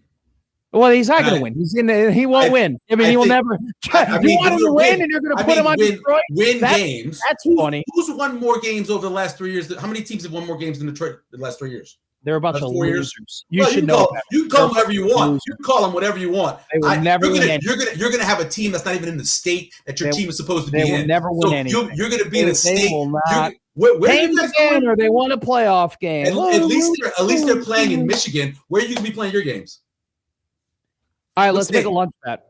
Deshaun Singleton gets drafted. You owe me lunch. Deshaun Singleton doesn't get drafted. I owe you lunch. Yes or no? If we were going to do that, I would do that with Sierra Wright. I think it's more likely he gets drafted than Deshaun Singleton does. You so think I think I'm screwing myself up. No, I'm not going to. No, I want my bet. Oh yeah, I don't buy lunch for anybody. I don't care. All right. And if Deshaun Singleton gets drafted, you buy me lunch. If he doesn't get drafted, I buy you. Okay, that makes sense. Right. That's our only bet. That's our own. Well, Can we do something like if the Bears do something stupid? No, they're at 25. How about this? You want to make a bet at 3? You want to make a bet at 3? Oh, okay. Who you want? You think it's Jeremiah Love? I'll take anybody but Maui Noah.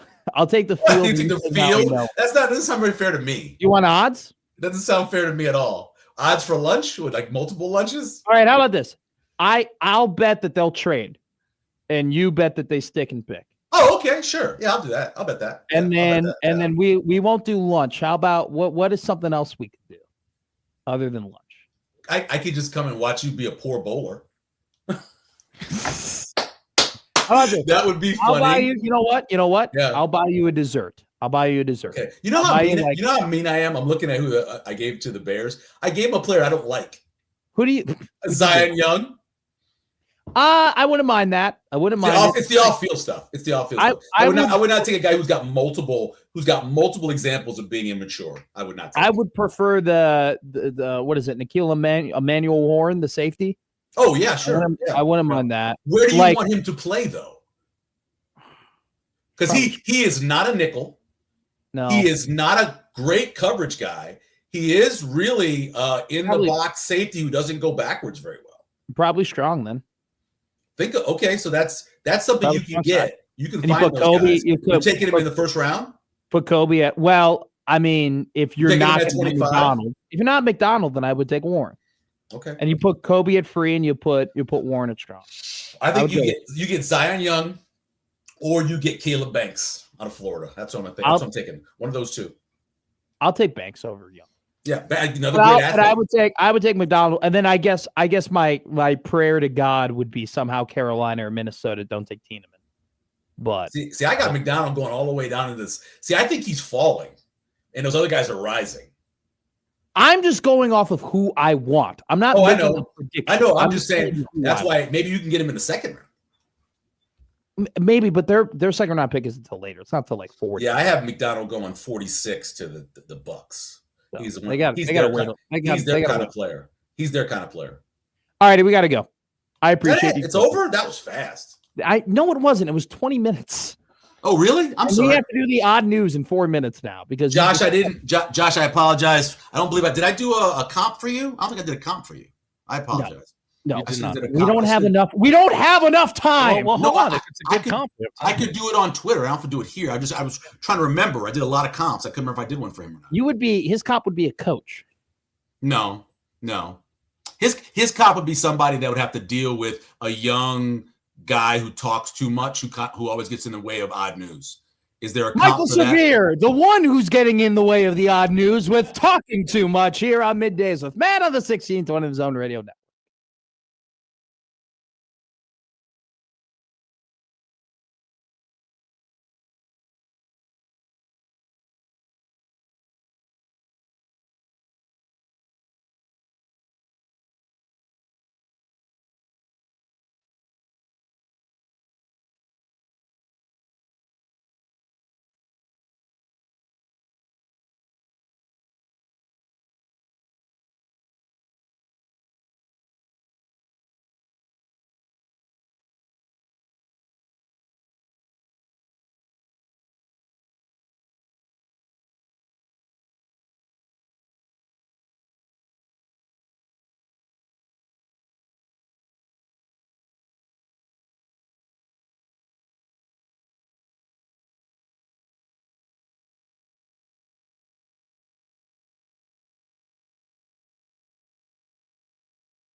And now we've reached the point in the show where Josh Odson reads the peculiar, the bizarre, the comical, the odd news with Odd Son.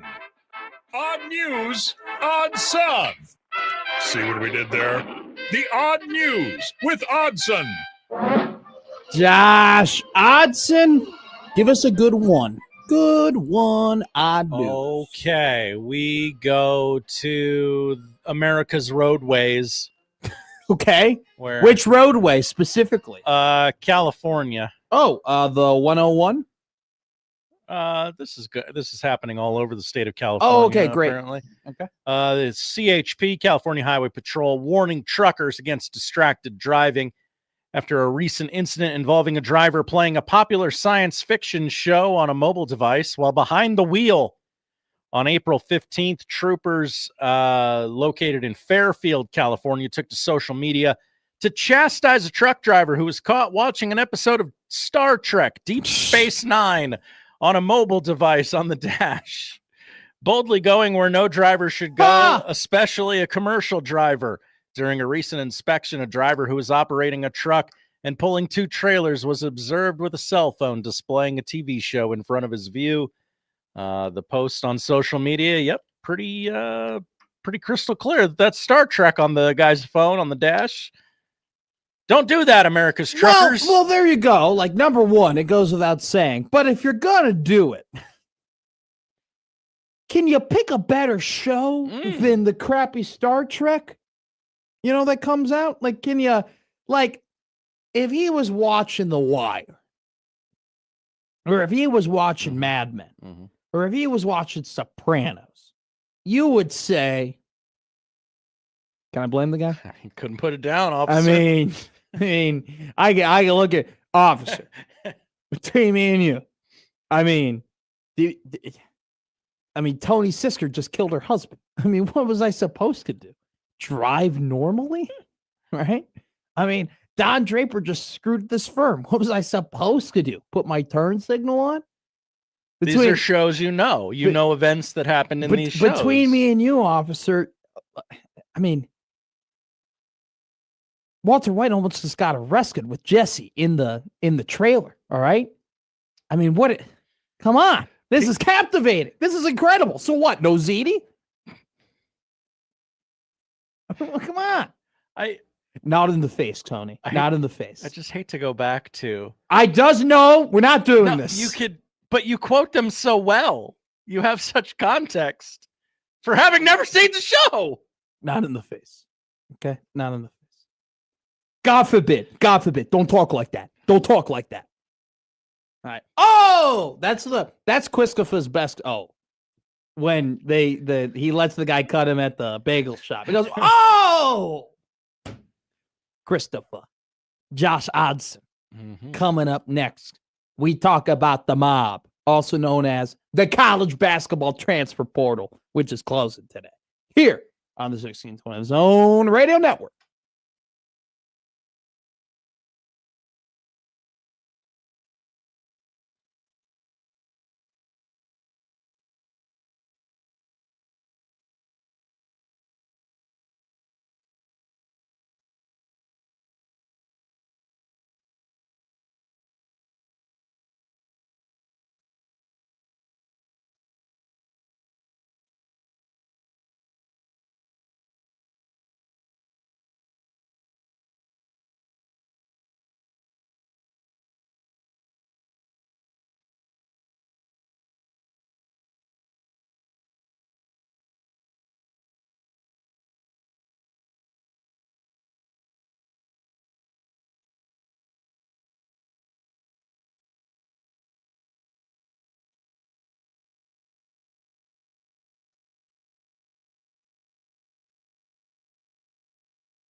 Now back to Middays with Matt on 1620 The Soul.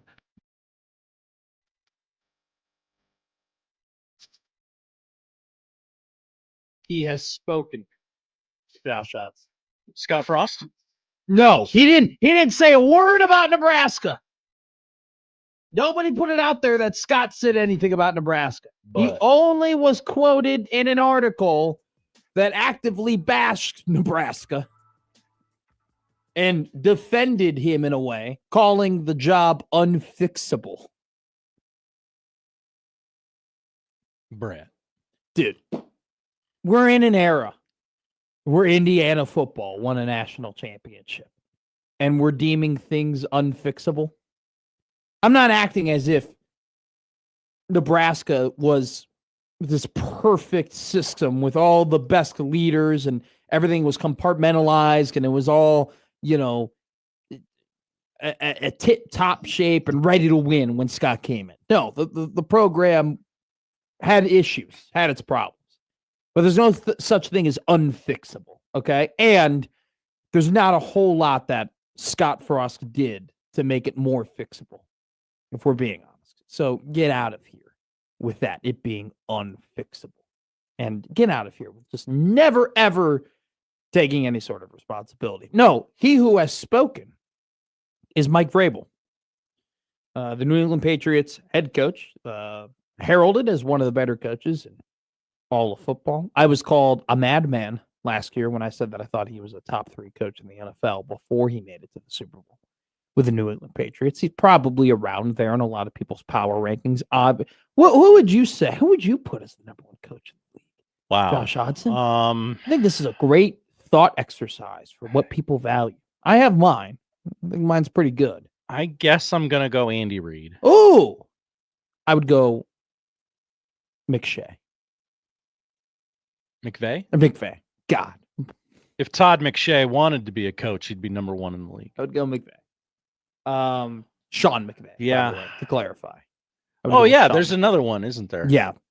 No. There's another LaFleur. That's it. There's a Matt LaFleur and a Mike LaFleur. I don't like that. You don't like? I don't like that. Why don't you like the LaFleurs? Why don't you like brothers in the end? You're against brothers? So I think my major issue with it is that they both have an M name. And I, in my advanced age, will not be able to decipher which one is which quick enough. If I can sit there and go... You don't like people who in the same family both have the same letter to begin their name and the same letter to begin their last name? You don't like that? When I need to instantly recall which one I'm talking about. Matt or Mike. I hate that. So you don't like the Harbaughs? Also, yes. I'm like, I get, because I have to take a beat and go, Jim Harbaugh. There are mentally sometimes where I just mess up things, and I have to. Okay, thanks. But like things that are obviously that you shouldn't mess up. Like I always used to get front court and back court in basketball wrong. Okay. I don't know why. For a lot of people, it's very easy. Really I always way you're facing. I always got it wrong. So I did forward, front court, right? Front court, forward. Okay. Like F is for forward, F is for front court. So that's how I remember it. Every time I talk about one of the Harbaughs, I have to remind myself of which one am I talking about. John. Crazy shirtless Yahoo Jim. Or John. Better at hiding his crazy Yahoo-ness, John Harbaugh. They're both crazy. Just Jim is outward about it. Jim is just weird about it. And I used to just be able to go, okay, Ravens, John. I can't do that now. Now I've lost that ability. Giants. Yeah. God, it's so weird. He's the coach there. Anyway, Mike LaFleur, Matt LaFleur, Sean McVay, best coach in the NFL, in my opinion. Mike Vrabel would be top 3, at least top 5 for a lot of people in the NFL. Was caught interlocking fingers with Diana Rossini, the former reporter for The Athletic. Well, that's not his wife, right? No, they are not married. Okay. Both Vrabel and Rossini have kids. They don't have kids together. Oh, okay. They have kids with other spouses. Interesting. Rossini, and it's more has come out that basically The Athletic asked her, could you provide any sort of proof? And she was unable to. Produce a friend. Produce a flight, like another person who was on the same flight, or produce pictures or produce text messages about the planning of such friend's trip. That was asked, reportedly, that was asked of her. Those things could not have been provided. Henceforth, she was put on the shelf. Then she resigned. Mr. Athletic, I was with friends. Okay. We're done here. Okay. I honestly think, here's my theory. I think that her PR department, that reportedly, according to an ESPN article that she contacted, okay, apparently, according to an ESPN article, she contacted a Chrysler market PR line. Oh. And I think that line told her, Diana, you're screwed. Okay. What could I don't think there's any I don't think there's any way out of this. Would it, for the Seinfeld fans in the audience, this is a very George Costanza-esque plot line for Ms. Rossini. Just deny it. If you deny it, they're not gonna ask. You just say no. Boss, I was with friends. Okay, sure. And then 2 days later, the boss calls George and he's like, okay, we're gonna need to talk to the friends. Kramer, they're gonna be onto you, Kramer. Kramer, they're gonna ask around, Kramer. He hires Kramer to be the friend that was there. No, Jerry, no, they won't. I'll just say I was with George. That's where I was. I was with George. George, Kramer, don't you gotta provide an alibi or pictures or text or anything, Kramer? You gotta show them how you were there. No, Jerry, I'll just say I was with George. They call Kramer. I was with George. See, it works every time. My accents are not that bad. So anyway, So Braves gets up there. Don't act like you weren't a part of the sidetracking here. You were as much a part of it as anybody else was. I was with friends, Your Honor. And Mike Vrabel said, I've had some difficult conversations with the people I care about. My family, the organization, the coaches, the players. Those have been positive and productive. We believe in order to be successful on and off the field, you have to make good decisions. That includes me. That starts with me. Okay. Josh? Okay. Josh? If they were just friends, why did the conversations have to be difficult? I walked up to the line of admitting I did something, but did not cross that line. I made it very clear. If they were just friends on a trip together in Sedona, Arizona, away, from the venue, that, it's very common, according to Diana Rossini, for journalists and sources to hang out, at different venues from where the events are going on. If they were just hanging out with a bunch of other friends, what was so difficult, Mike? Friends listen to Endless Love in the Dark. It's fine. Friends just hang out by the pool, no big deal. So there you go. That's it. He literally goes, we had difficult conversations. Once again, if nothing bad happened, why does that conversation have to be difficult? If nothing inappropriate happened, why does it have to be a difficult Maybe all non-football conversations are difficult for him? Mike Vrabel. You ever think about that? This is a man who knows he was a half away from having to cut his penis off. He said, my life flashed before my eyes, you guys. I had to use it while I still had it. Our goals are to win the Super Bowl. You know what happens to me if I win the Super Bowl. I didn't have a choice, guys. Mike, you mentioned that you had a difficult conversation with your wife. What was that about? She gave me the grocery list. I don't know where the eggs are. I'm a buffoon. She wanted toasted paprika. Have any of you ever heard of toasted paprika? All these jars just say paprika. Like I go to the one, I don't know about you. I buy my seasonings at 99 cents. Apparently toasted paprika is by the deli, which I don't know why they put all the special seasonings by the deli, but it was a very difficult conversation. Why do they do that? Put them all in the seasoning section or put them all by the meat? I get a little one or the other. Why are the good ones over by the meat? I feel like everywhere that I look, there's some sort of seasoning. Do you know what I hate too? When I'm just walking in the middle of a grocery store and then there's just this little like hamper that's in the middle of like it's between the aisles and like the freezer section. And there's just these hampers and they all have these items, like they have Lay's chips or they have Oreos or they have like normal items you would be throughout the aisle, but yet they're just in the middle of the walking space. And now they're making the lane smaller for you to walk around the grocery store. Why don't we just put these things in their specific aisles where they're supposed to be? You got to have them out so people walk by them and go, oh, that looks good. Also, too, for the people out there who do the sampling, okay? Chance. I'll come up to you, okay? I'll come up to you. I will talk to you. I will make eye contact with you. I will be like, hi, what do you have there? Or, ooh, that looks good. Or, do you need to see my ID to take this shot? You know, that's what I'll do. You don't have to come to me. Don't come to me. All right? If I'm not looking at you and I'm not talking to you, I've already identified your sample. I've already seen what you're handing out. I already know that I don't want the tomato sauce that's made from carrots. Okay? It's not tomato sauce. Don't call it tomato sauce. Call it carrot sauce. All right? Nobody will buy it if we call it carrot sauce. Exactly. I don't give it. I've already looked at your vegan sausage. I don't want your vegan sausage. All right. So don't ask me. It's just like the real thing, It's baby. got, it's got a great amount of protein. The macros are great. You know what? Macros are great. Just having regular ass sausage. Not really. But anyway, you get the point I'm saying. I'll talk to you. Teresa goes, not taking much to get Matt off track today. Took a good 2 hours, but I got there. Of what? Getting me off track? That's right. I have been on track today. And then Severe just would not stop talking. I think he was purposefully. That's why you have Severe on, so you don't have to work as hard. That's not true. I have Severe on so we can yell at each other every once in a while. Yeah. And then the audience gets real uncomfortable, but they don't know that you guys are friends. They go, are they really friends? Yes. Michael and I are well, this isn't true.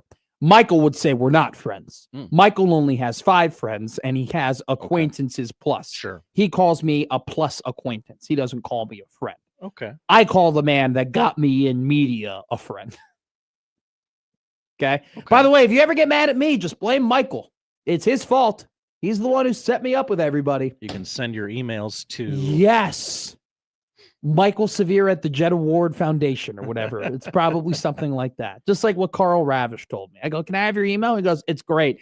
It's my name at ESPN.com. There you go. See ya, pal. Good luck with everything. Thanks, Carl. Let's talk about the college basketball transfer portal, which closes today. There are some winners in the transfer portal so far. Louisville, winner. Indiana, winner. Xavier, Villanova, Providence, killing it. By the way, the entirety of the Big East is just like crushing the portal. And even Shaka Smart took a couple out. Dude, he got 2 4-stars in the portal. Like, this is, I'm gonna tell you right now, man. For all you Big East honks out there, Kenneth, Sindelar, PC, it might be a good year in the Big East, man. They might be cooking with something over there. I mean, Hodgson over at Providence goes, look how good looking my wife is. You think I'm bad at recruiting? And then he went ahead and he got a top 10 transfer portal class. And he's getting a dude who got drafted and who never, played in the NBA. It's some significant stuff there. So congratulations to the Big East. Congratulations to Indiana, Louisville. I hope it works out for you. Not a congratulations, though, to LSU. Mo Diabate, the former Kentucky Wildcat, committed yesterday to LSU. Do you know how many players that puts on their roster? Oh, you want to guess how many players are on the LSU Tiger basketball roster right now? Too many? 15. 15. A little bit lower. Oh, damn. 12. A little bit lower. 11. Lower. 10. Lower. 9. Lower. Wow, they need more players. 8. Lower. 7. Lower. 6. Lower. 5. Lower. 4. Lower. 3. Lower. 2. Lower. 1. Bingo. What? Yeah. They have 1 player? They have 1 player on the roster. Look it up. Fact check me. They have 1 player on the roster. LSU. Yeah. Louisiana State University. Lost 9 guys in the portal. They had a bunch of guys who were signed to be in high school. They were released from their commitments. I double checked the On3 article I was reading. Okay. And I scrolled all the way up and down the back. You'll find it too. It's from 4 days ago. No guys on the roster except Mo Diabate. Huh. Yeah. Troubling, right? Well, yeah, it's troubling in general, but then it's compounded for Nebraska fans because they're both going after Oh, really, One- Josh? One guy. Josh, did you bury the lead? And the Chicken Finger University seems like it's a little more desperate. Ahmad Hudson really cares about basketball. Apparently, the ace in the hole, according to multiple reports spanning different reporters / different places that we aggregate this stuff from, says basketball is a big deal. Ahmad is really invested in basketball. And Fred Hoiberg's been killing it on the recruitment. LSU's got one player on the basketball roster. Probably not a good thing for LSU football that the guy that they're trying to get wants to play basketball and their basketball team can't get it together. Now, obviously, they're going to get more players on the roster and they're going to fill out a full team and it's going to be fine. And they might be pretty talented. And maybe they won't be competitive this year in the SEC, but they could be competitive in the future. At the same time, if you're Ahmad Hudson and you really care about basketball, who seems like they have the more nuclear and linear and put together program for basketball at this point? Nebraska or LSU? It's Nebraska, which I don't know. Get out of here. Hi, Ahmad. This is Luke Bryan. I got Todd Graves on the other line, and we just wanted to say we'd love for you to come to Louisiana State University. Have you heard my song? I'd like to play you a song. Ahmad, you like chicken? Oh, you don't? All right, it's fine. You like cane sauce? Do you like millions of dollars, Ahmad? All right, well, we got that for you. It comes from the chicken, but it don't matter. What's your accounting and routing number? We talk about Ahmad Hudson coming up next with Tim Verghese here on the 16th Ton of Zone Radio Network.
Now, back to Middays with Matt on 1620 The Zone. Hey, couple of things here. Don't forget to email us on the Equitable Bank Zone inbox. Equitable Bank, they take banking personally. Along with, don't forget to call us on the Prairie Valley Casino Zone online, 42951-1620. And we want to remind you there are plenty of zone contests at 1620thezone.com for your opportunity to go to concerts around the state of Nebraska, whether it be in Omaha at places like the Astro or the Steelhouse, or whether it be at Pinnacle Bank Arena in Lincoln. We have tickets for you to enter to win for you at 1620thezone.com, which include George Thorogood and the Destroyers, the Yachtly Crew, the Black Keys, the Young Giant, Chris Stapleton, and Burt Kreischer. Go to 1620thezone.com for your chance to enter and win your way to some of those contests. We talked about in the last segment some college basketball recruiting that had to do with a college football recruit / college basketball recruit, but more so football, and Ahmad Hudson and his decision, which will come down between Louisiana State University and the University of Nebraska. We bring in the recruiting expert from Rivals and Inside Nebraska. It's Mr. Tim Verghese. Timmy V, how are you, my friend? How are we doing? Doing good. It's happy draft week to you. Very excited. When are you going on the Let It Fly podcast with Michael Severe to do your draft show? When is that happening? Later today. I've been watching film and making sure I'm all ready to go for that. But yeah, that should be done later today. Should be out either tonight or tomorrow. So what time are you recording live at Let It Fly? I'm not sure if it's live. Okay. If it's live, I will be there. I will see you two because you two are the best. I love listening to you guys talk. I mean, we'll be in Let It Fly, but yeah, I don't know if we're recording. I might crash it. Yes, you'll be there. I might crash it and have a couple terrible takes on guys that I like. Michael goes, "Why do you like this guy?" I go, "Because he's big. He's big. I like big men. I want to draft big men." That's my analysis. Let's talk about a big guy, but he's also very athletic, and it's a guy that you and I both saw at the Battle at the Boneyard last year at Memorial Stadium, catching passes from the 2027 commit Trey Taylor. It was Ahmad Hudson quickly before you and I do some draft stuff together as a primer before your podcast with Michael Severe. How big of a deal is it to you that LSU seems like they have a little bit of turmoil when it comes to their basketball roster, and they only have one player who committed yesterday slotted to play for Will Wade? Is this a concern for LSU that their basketball ducks might not be in a row? It's interesting. I haven't really gotten a good. I know there's some concern, around the fan base down there about the lack of action so far in the portal. But I don't think necessarily there's a panic that's set in just yet. But I mean, yeah, you better believe Ahmad Hudson and some of these guys are paying attention to what Nebraska is doing in the portal versus what LSU is doing in the portal. I mean, what these two staffs have done on the court, their pitch to him. I mean, all of this is going to matter come decision day. I will say that I'm pleasantly been surprised though at the lack of actions on LSU's end. Just kind of figured with Will Wade walking in the way he did, the hype around it, all of that, the seeming like LSU has some resources to work with. I kind of just figured he'd hit the portal kind of like Lane did. Obviously, it's not the same, the football portal compared to the basketball portal, but I just expected some more momentum heading into the portal. I mean, they still have a chance to make a few more splashes, but yeah, I mean, as I texted you yesterday, I just kind of wonder where the depth's going to come from. Yeah. I mean, it's really funny to look at. I mean, obviously, look, I agree with you that we shouldn't hit the panic button too hard when it comes to LSU basketball because, hey, they're going to get 15 guys on their roster, right? They're going to play basketball. They're going to be somewhat competitive in the SEC. Maybe they don't make the NCAA tournament, but they're going to eventually get things on the right foot because Will Wade is a good head coach in basketball. And on top of that, he definitely has the support from LSU. It's just interesting, though, to look at the nucleus and look at Nebraska basketball and what they have going as a basketball program and look at LSU and what they have going at a basketball program. And they're in completely opposite positions. And that only benefits Nebraska's ability to recruit Ahmad Hudson. Yeah, you would think so. I mean, again, really, and I've put this in a few different places, what I think this decision is going to come down to is legacy versus, the best overall plan. Nebraska's laid out. I mean, Nebraska's got the best relationships in this recruitment. That's been established. Nothing has really changed in that department, despite Lane Kiffin and Will Wade joining LSU staff. I don't think LSU on the football or basketball side has overcome Nebraska on the relationship side of things. Nebraska on paper has also put together a pretty comprehensive plan on how they plan to utilize Hudson, how they plan to manage his health, and make sure he's good to go for potentially to play in both sports. All of that, I think, Nebraska's done a very good job of. And on the NIL side of things, as we reported last week, Nebraska's in a position now where, look, LSU, we've heard LSU has set the market here. Nebraska's either matching or very close to it. I don't think NIL in that sense is going to be a factor because both these teams at the top are so close. I don't think it's going to be a deciding factor. And so now on the LSU side of things, though, what did they have to offer? Well, I mean, his father played there. His father's still very close to the program. His father was around the program and at the opening press conference for Will Wade. There's an opportunity to stay closer to home, be around his family. He's very close with his mom, with his younger brother Branson. There's a lot of family down there. I think that's something that it's going to be hard for him to, I think, say no to all of that. But at the same time, Nebraska's done a lot right here, and the confidence. And you ask around people on all sides of this recruitment, there's still a lot of confidence on Nebraska's end and their ability to get this done. Of course, there's some concern in the fact that he's not made it back to campus yet in 2026. The Huskers ideally like to get visit here in the coming weeks before he settles down to make a decision, working on this accelerated timeline now, working to make a decision here at the end of spring. And so now it's just a question of, can they get him back to campus? And even if they don't, I do expect the staff to go down there to visit him. Trey Taylor, Tay Ellis are in constant contact, as is Amir Brown, Matt Erickson, Nebraska's commits. And so really this is just going to come down to Hudson's going to have to sit down with his family, with the people close to him, and decide what matters more to him. Is it this plan that Nebraska's laid out? Is it the opportunity to develop as a multi-sport athlete at a program where they've got people in place to develop him at a high level at both tight end and on the basketball court? Or is it the opportunity to just follow in his father's footsteps, follow in that legacy, stay closer to home? And look, while LSU may not have a comprehensive plan like Nebraska does to develop him, LSU, like I've mentioned in a few places now, can simply just point to Trey Ed Green and say, hey, you're going to play that role in this offense and you're going to get drafted at the very top, near the top of the draft, just like you will this time next year. Yeah. It's a very good breakdown of the situation that's happening on one of the more blue chip prospects that Nebraska football has been involved in potentially getting their commitment from. Let's talk about the NFL draft. I love this. So here's what I said to you last night. It was a great text message between you and I. That's why I'm putting it on the air. I go, give me your top 7. And you go, 7?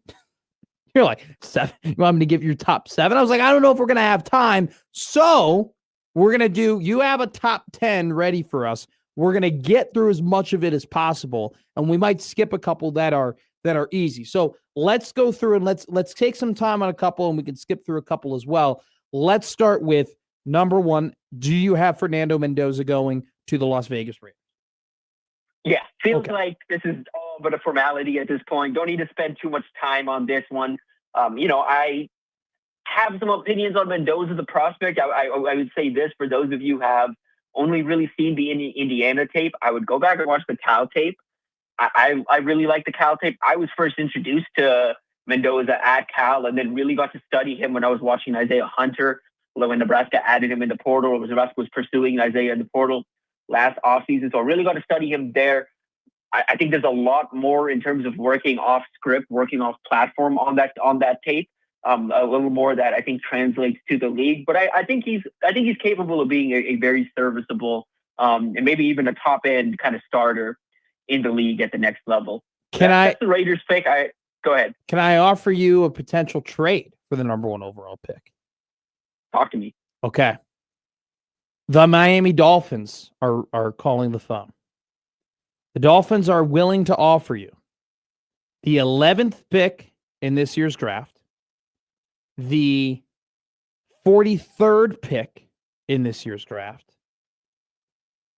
the 90th pick in this year's draft, and a first rounder next year. Do you take that if you're Vegas? 2 first, a second, and a third. I don't know if I do. Not in this draft. With what I think if I'm the Raiders with what they need, I don't think so. Not in this draft. And I think their heart's been set on Mendoza for some time. Okay. All right. Very good. You got through it. Number 2. This has been the Arvell Reese David Bailey spot. Who do you have? I have Reese in that spot right now. I prefer Reese to Bailey as a pass rusher. I know Reese isn't as far along as a technician. I don't think it matters. I think there's enough physicality on tape. I think there's enough instincts you've seen on tape. And I think he's shown the ability to learn quick. I mean, you hear him talk about pass rushing, and it's not a matter of he can't do it. He just literally just doesn't know some of the terminology, and so he's doing things that he doesn't even realize what he's doing. I think he's the better prospect of the two. And if I'm the Jets, if I'm looking for someone to be a disruptive edge rusher, I have Reese slotted in above him. And I mean, part of this is too, it sounds like the Jets have canceled a visit with David Bailey. I don't know how much to read into that necessarily, but it does seem like something that is worth monitoring, because I think Reese just makes a lot more sense in this slot. Okay. 3rd overall pick. What do you have here? So this is where I could see the first real trade happening. I currently have the Cardinals slotted in here, but it's not necessarily about the Cardinals being slotted in here, more so as who ends up getting this pick. I think David Bailey goes number 3, whether it's the Cardinals or someone else. But right now I have the Cardinals slotted in here. I just have noted here, I think this is the first potential trade we see of the draft, because I mean, I know there's a couple of teams trying to move up, and I know, I mean, this is a draft where I think there's a not a gap necessarily, but I think there's teams that really like Arvell Reese and David Bailey, and then the next best edge rusher, who I also have going in the top 10. We'll get to that in a second, but I think there's a bit of a gap just in terms of how these teams in the cleanness of some of these projections. Okay, I will give you a trade offer here. New Orleans gives you 8, and they give you 42. And they give you a 3rd next year. So you move 5 spots back and you pick up a 2nd and a 3rd. I think if I'm Arizona, I do that, because I think if I'm Arizona, I'm in a spot where at 8, I can still get somebody that adds value. They're not in the same, I think, position like the Raiders, where you kind of need a quarterback. You need something like that. Like, I mean, the Cardinals seem to be in the quarterback market, in the Ty Simpson market in particular. And he's someone who, I mean, Simpson probably slips to the 2nd. I think, the Cardinals are at least like a little ammo in case they do have to potentially trade up to get their guy. Would you, if you're the Cardinals who have a massive need at tackle, let's say the Saints just offered you 8 and a 2nd round pick, do you take that, or do you need the 3rd? Ooh. No, I think I take it, because I still think the tackle I don't have a tackle as of now going before 8. So okay. All right. This is interesting then. Let's go to 4 then. So you have Reese. Let's just do this. Let's say that trade happens. So you have Reese going to New Orleans, you have Bailey going to New Orleans at 3. Who does Tennessee take at 4? Okay. So Tennessee at 4, I have Sonny Styles slotted in here. Whoa. I just think, all right. Yeah. And that's a little bit off. I think they're going defense. It just feels like that with, I mean, with Saleh in there now, with where that roster is, what they need, I think you look at the defenders around across the board and what they want. I think Styles fits, and I also think Styles is the defender on the board at this point that most improves that defense from last year to this year, and I think gets them to a point where they can play what Saleh wants them to play. Okay, let's go to 5 then. Does lightning strike twice with the Giants, who take a top 5 running back, or do they stick to a smarter pick and take somewhere in a position of need potentially? What do you have the Giants doing here? I have Caleb Downs here. Oh, okay. All right. Look, I think Caleb Downs is one of the top 5 players in this draft. I don't know if he actually goes top 5. That said, I do kind of think that both I can see the Giants with this trade trying to pair Ohio State defenders. So if Sonny's still on the board here and they feel like Downs could slip to them at 10, I could see them trying to do that. Yeah. But I can see them trying to pair a guy. I just knowing that raw. Look, I'm a I'm a Lamar Jackson fan. I'm a huge Lamar Jackson fan. So I've followed the Ravens very closely for a few years now. I know John Harbaugh's draft strategy, what he tries to do. I don't think they're really going to overthink it. I think they're going to go with the safe projections. I think Caleb Downs or Sonny Styles, whoever's on the board here, are both two safe projections that can slot in as starters for the Giants. Okay, so this is fascinating. So Reese to 4, you get kind of that Fred Warner type for Robert Saleh in Tennessee. Giants go, well, John Harbaugh, his entire career, it seems like, has had a stud safety in his defenses. We'll pick that up right away in Caleb Downs, a team that a lot of people think will want to trade out. Cleveland has Jeremiah Love sitting right there. Do they stick and pick, or do they trade out here? Ooh, see, I could see them trading. And here's the thing. Even if they don't, I actually don't have Jeremiah Love slotted in here. I could see them going, this is where I could potentially see the first tackle going. Okay, Maui Noah or Fanu. Actually, weirdly, I again, this is just me connecting some dots. Feels like Monroe Freeling's been linked to the Browns. I have Freeling kind of Whoa! penciled in here. Wait. Freeling was linked to them in their later first-round draft pick. You think Freeling could go this high at 6?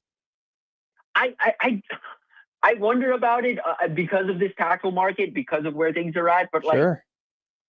I think if you're looking at upside, I can see the Giants going Freeling with the upside. But that is my penciled in pick. My solidified, I think my pick and where I think the Giants are actually going to go.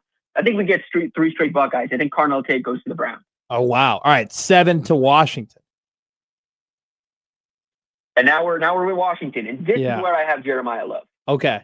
Wow, that's slam dunk. That is the perfect scenario, in my opinion, for Washington. You pair up Daniels and Love. You're so happy to have sat pat and just waited and let him fall to you. If this scenario works out like we're talking. Okay, so 8 would be Arizona. They would take a tackle here, right? Probably Maui Noah or Fanu.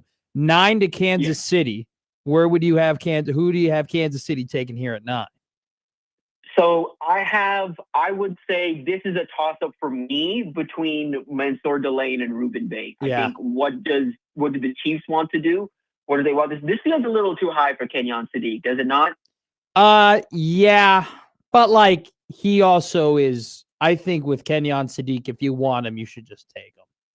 That's kind of my opinion. If you're the Chiefs here, where this is hypothetically, again, the Travis Kelce replacement and what that value means to the offense, and I don't think the Chiefs are where things get really crazy, because I just think with where they're at as a roster, what they want to be as a team, they rarely get these kind of shots in this top 10. Yeah.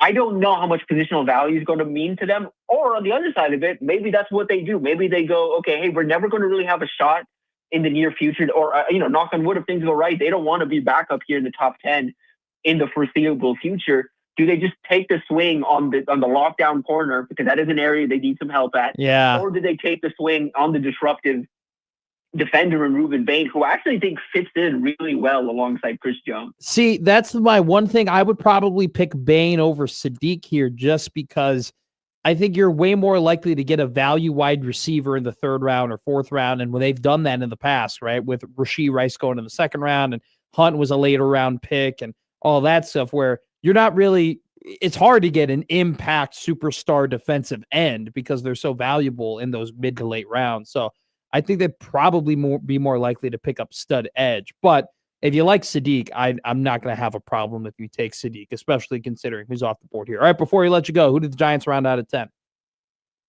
Okay, so this is where I have a bit of a stunner. It's because of the most recent trade. Of course, the Giants are now at 10 because they traded with the Bengals, traded out Dexter Lawrence, got the 10th pick back straight up. I mentioned earlier, I think the Giants are working to pair some Ohio State teammates together. Dexter Lawrence is out of the building. Welcome into the building, Caden McDonald. You are a psycho. You are a psycho. You are he's going 25. What is wrong with you? Don't take my pick. Don't take my pick from the Bears. Are you going to tell Severe, by the way, that you're going to take? Are you going to tell Severe you're taking McDonald at 10? No, I don't think so. I mean, once we go through this for real, I wanted to put this there because I think it makes some sense. And McDonald's one of my favorite players. I love him. I don't know if he actually goes at 10. I think it's going to be whoever's not of Ruben Bain, Mansour Delane. Maybe they go, offensive here. Maybe they try and juice up that wide receiver room a little bit or whatever. The second Giants pick is also a little weird for me, trying to get a read on, but I think Hayden McDonald is one of my favorite players in this draft. He's another player like Caleb Downs, where I would throw the draft value out of the position, out of the window when I'm talking about a guy like Hayden McDonald. You look at what he does, his impact on the game, and what I think he's going to be capable of doing early in his career and across his career. The Giants have like a gaping hole now along they do. Defense, and I don't know if there's anyone better positioned in this draft to fill that than Hayden McDonald. 25. That's where he's going. All right, say it with that me, would Tim. look, that would be nice. That would be really That'd be nice. perfect. I'm waiting to see which of these, because there are a few of these guys, and that always happens.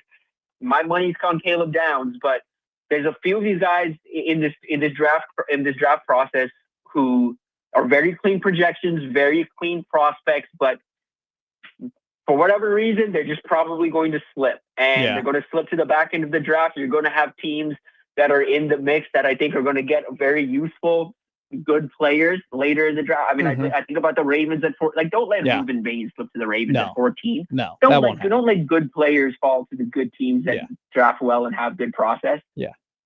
All right, we got to let you go, Tim. You're the man. We appreciate you. We'll talk to you soon. Yes, sir. Talk soon. See ya. Coming up next, we got a Dellinger update here on the 1620 The Zone Radio Network.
Now back to Middays with Matt on 1620 The Zone.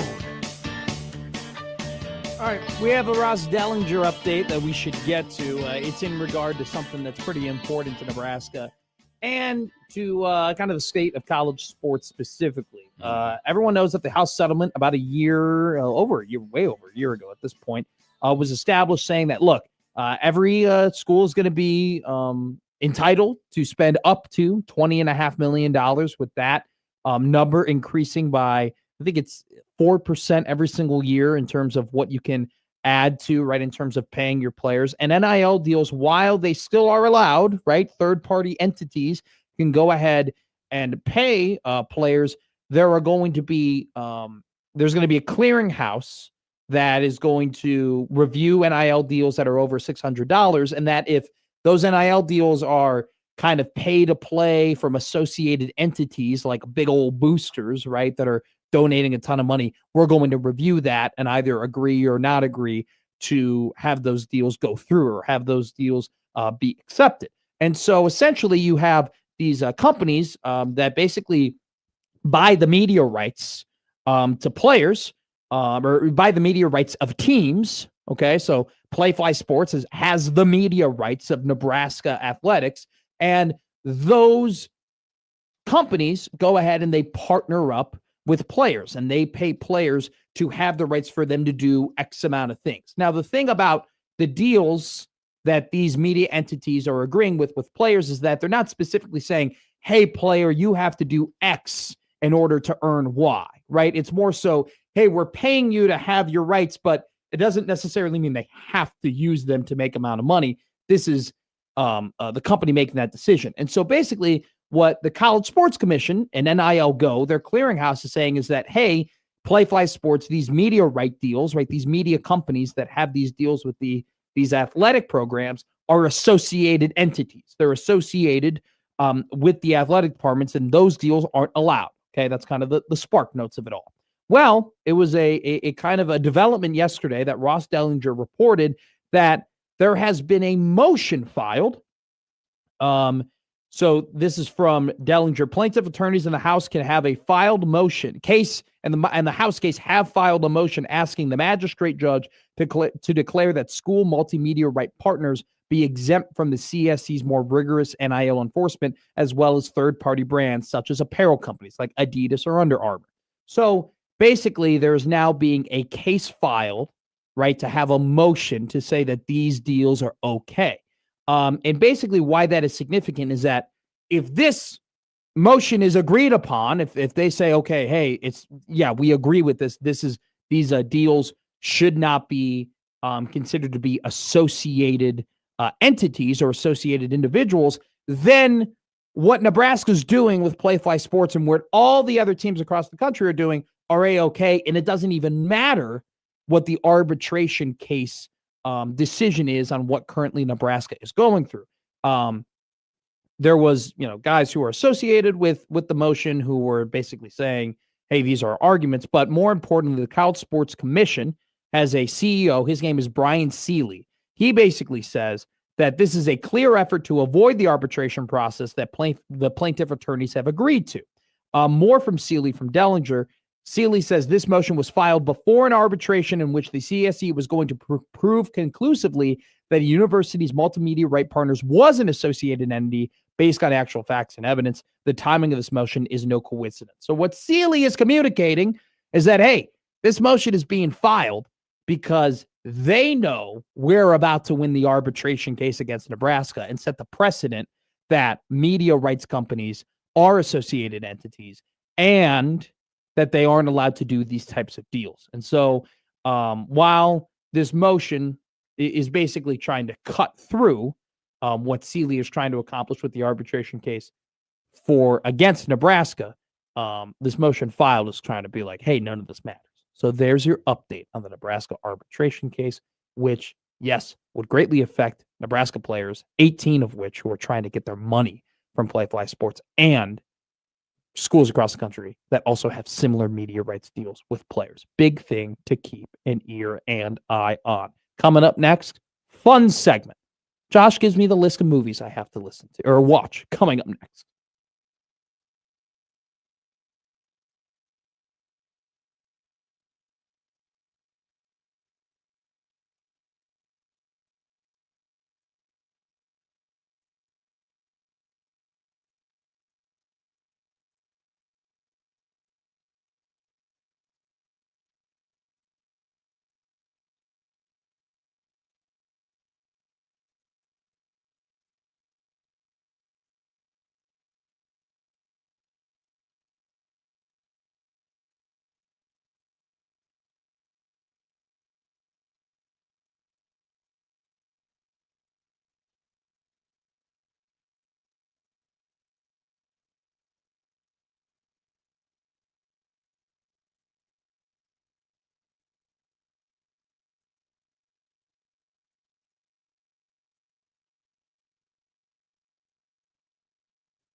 Now back to Middays with Matt on 1620 The Soul.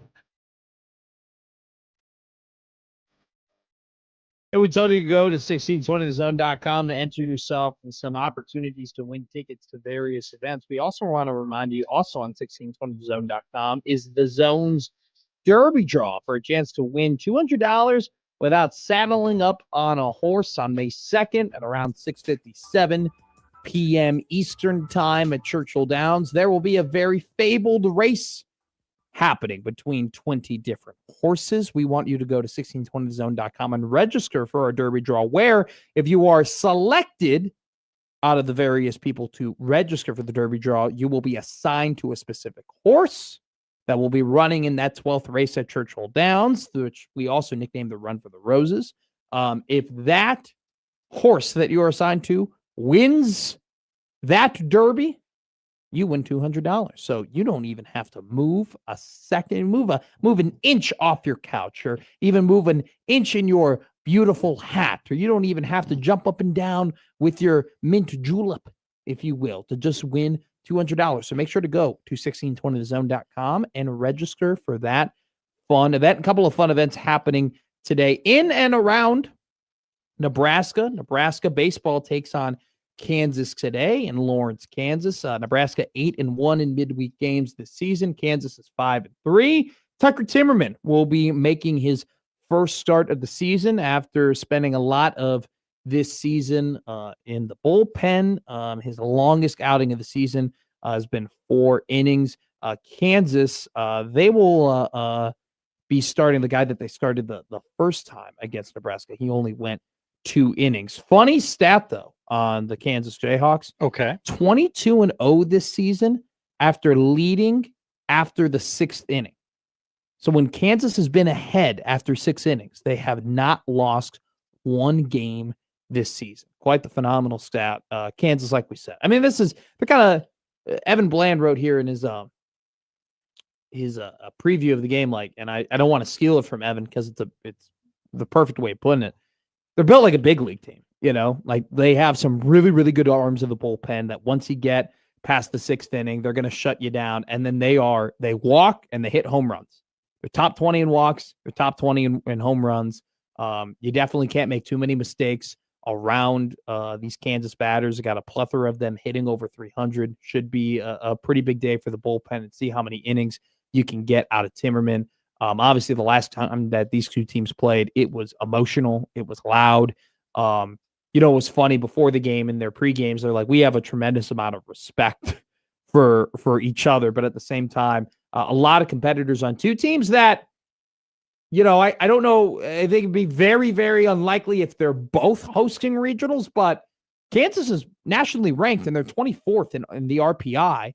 So far here in college baseball. They swept UCF after defeating Nebraska at home, and then they went ahead and they won their first ever series at Oklahoma State. So they are a team that's playing some really, really good baseball. It should be a uber competitive game tonight between these two squads. Timmerman on the mound for the Huskers, who are still, very much on the path and on the trek towards accomplishing a goal that Will Bolt has set out since he started here at Nebraska, which is host an NCAA tournament regional. First pitch at 6:00, and then also at Connie Clausen Field should be a big matchup. I want to correct myself from a statement that I made earlier. In the show, I was incorrect in calling Nebraska softball second place in the Big Ten. They are first place in the Big Ten right now. They're 17-1 in conference. Oregon handed Washington its first 3 losses of the season over the weekend. Big wins for Oregon, defeating Washington. So Nebraska now 17-1. We already knew they were 17-1, but first place in the Big Ten Conference, taking on the first place team in the Summit League, the Omaha Mavericks. Nebraska has outscored their last 3 opponents 79-14. You called it appointment television. I couldn't agree with you more. Should be a fun one at Connie Clausen Field tonight between the Cornhuskers and the Mavericks. I will be in attendance. I'll be there. If you see me, say hi. I would love to talk to you. let's not talk. Let's talk about. Well, let's do talk, but we're not going to talk about talking. We're going to talk about watching, because this has been a point of contention at this radio station. I'm not as ill-versed in movies as people think. I think I'm just too open and honest about how I haven't seen specific and certain movies that people love. And then, yes, I make the mistake of quoting The Sopranos without watching the full Sopranos. Still, though, I loved them, Tony. I loved them. It's a weird quirk you have. I don't know. Like, the other guys are like, oh, that's silly. I don't know how you could do that. Like, I don't know how I feel about it. Did you give him a proper burial? Yeah, we gave him a proper burial. We went out to the hills above a lake, and we buried him at the top, and we put a bunch of nice pine cones and roses around. Is that what you did, Tony? Hell no. We did not do that. Why do you care where he's buried? Like, Stibbs and Bishop are pretty diehards. I don't know if you could fake it with them, but I feel like you could fake having seen The Sopranos with just about everyone else. I have, until I admitted I hadn't seen The Sopranos. Yeah. Well, here's what happened. I told you that I got close with my dad during COVID. A lot of that was just him drinking whiskey and me drinking beer while HBO had, the marathon of The Sopranos going on. And I would just sit down and I would watch it with him. So I've seen various Soprano episodes. I just haven't seen it all linearly, together. I know certain things that happen. I know that the sister's crazy. She's insane. Good take, she man. gets multiple. Does she get multiple husbands killed in the TV series, or just the one? I think you're correct. Yeah. Okay. And then my mom will pop in and she'll sit down and watch an episode. It was a great bonding experience. And then now I get to say, so what? No ZD? And that's really all you want. That's all I'm looking for. That's all. Kenneth is mad. You cannot be a fake Sopranos knower. There's nothing fake about it. I know about it. Let's talk about the things I don't know about. Top 10 movies Matt McMaster must watch, according to Josh Hodson. Feel free in the YouTube chat to add in your movies, or the Equitable Bank inbox where they take banking. Personally, Josh Hodson, let's go, brother.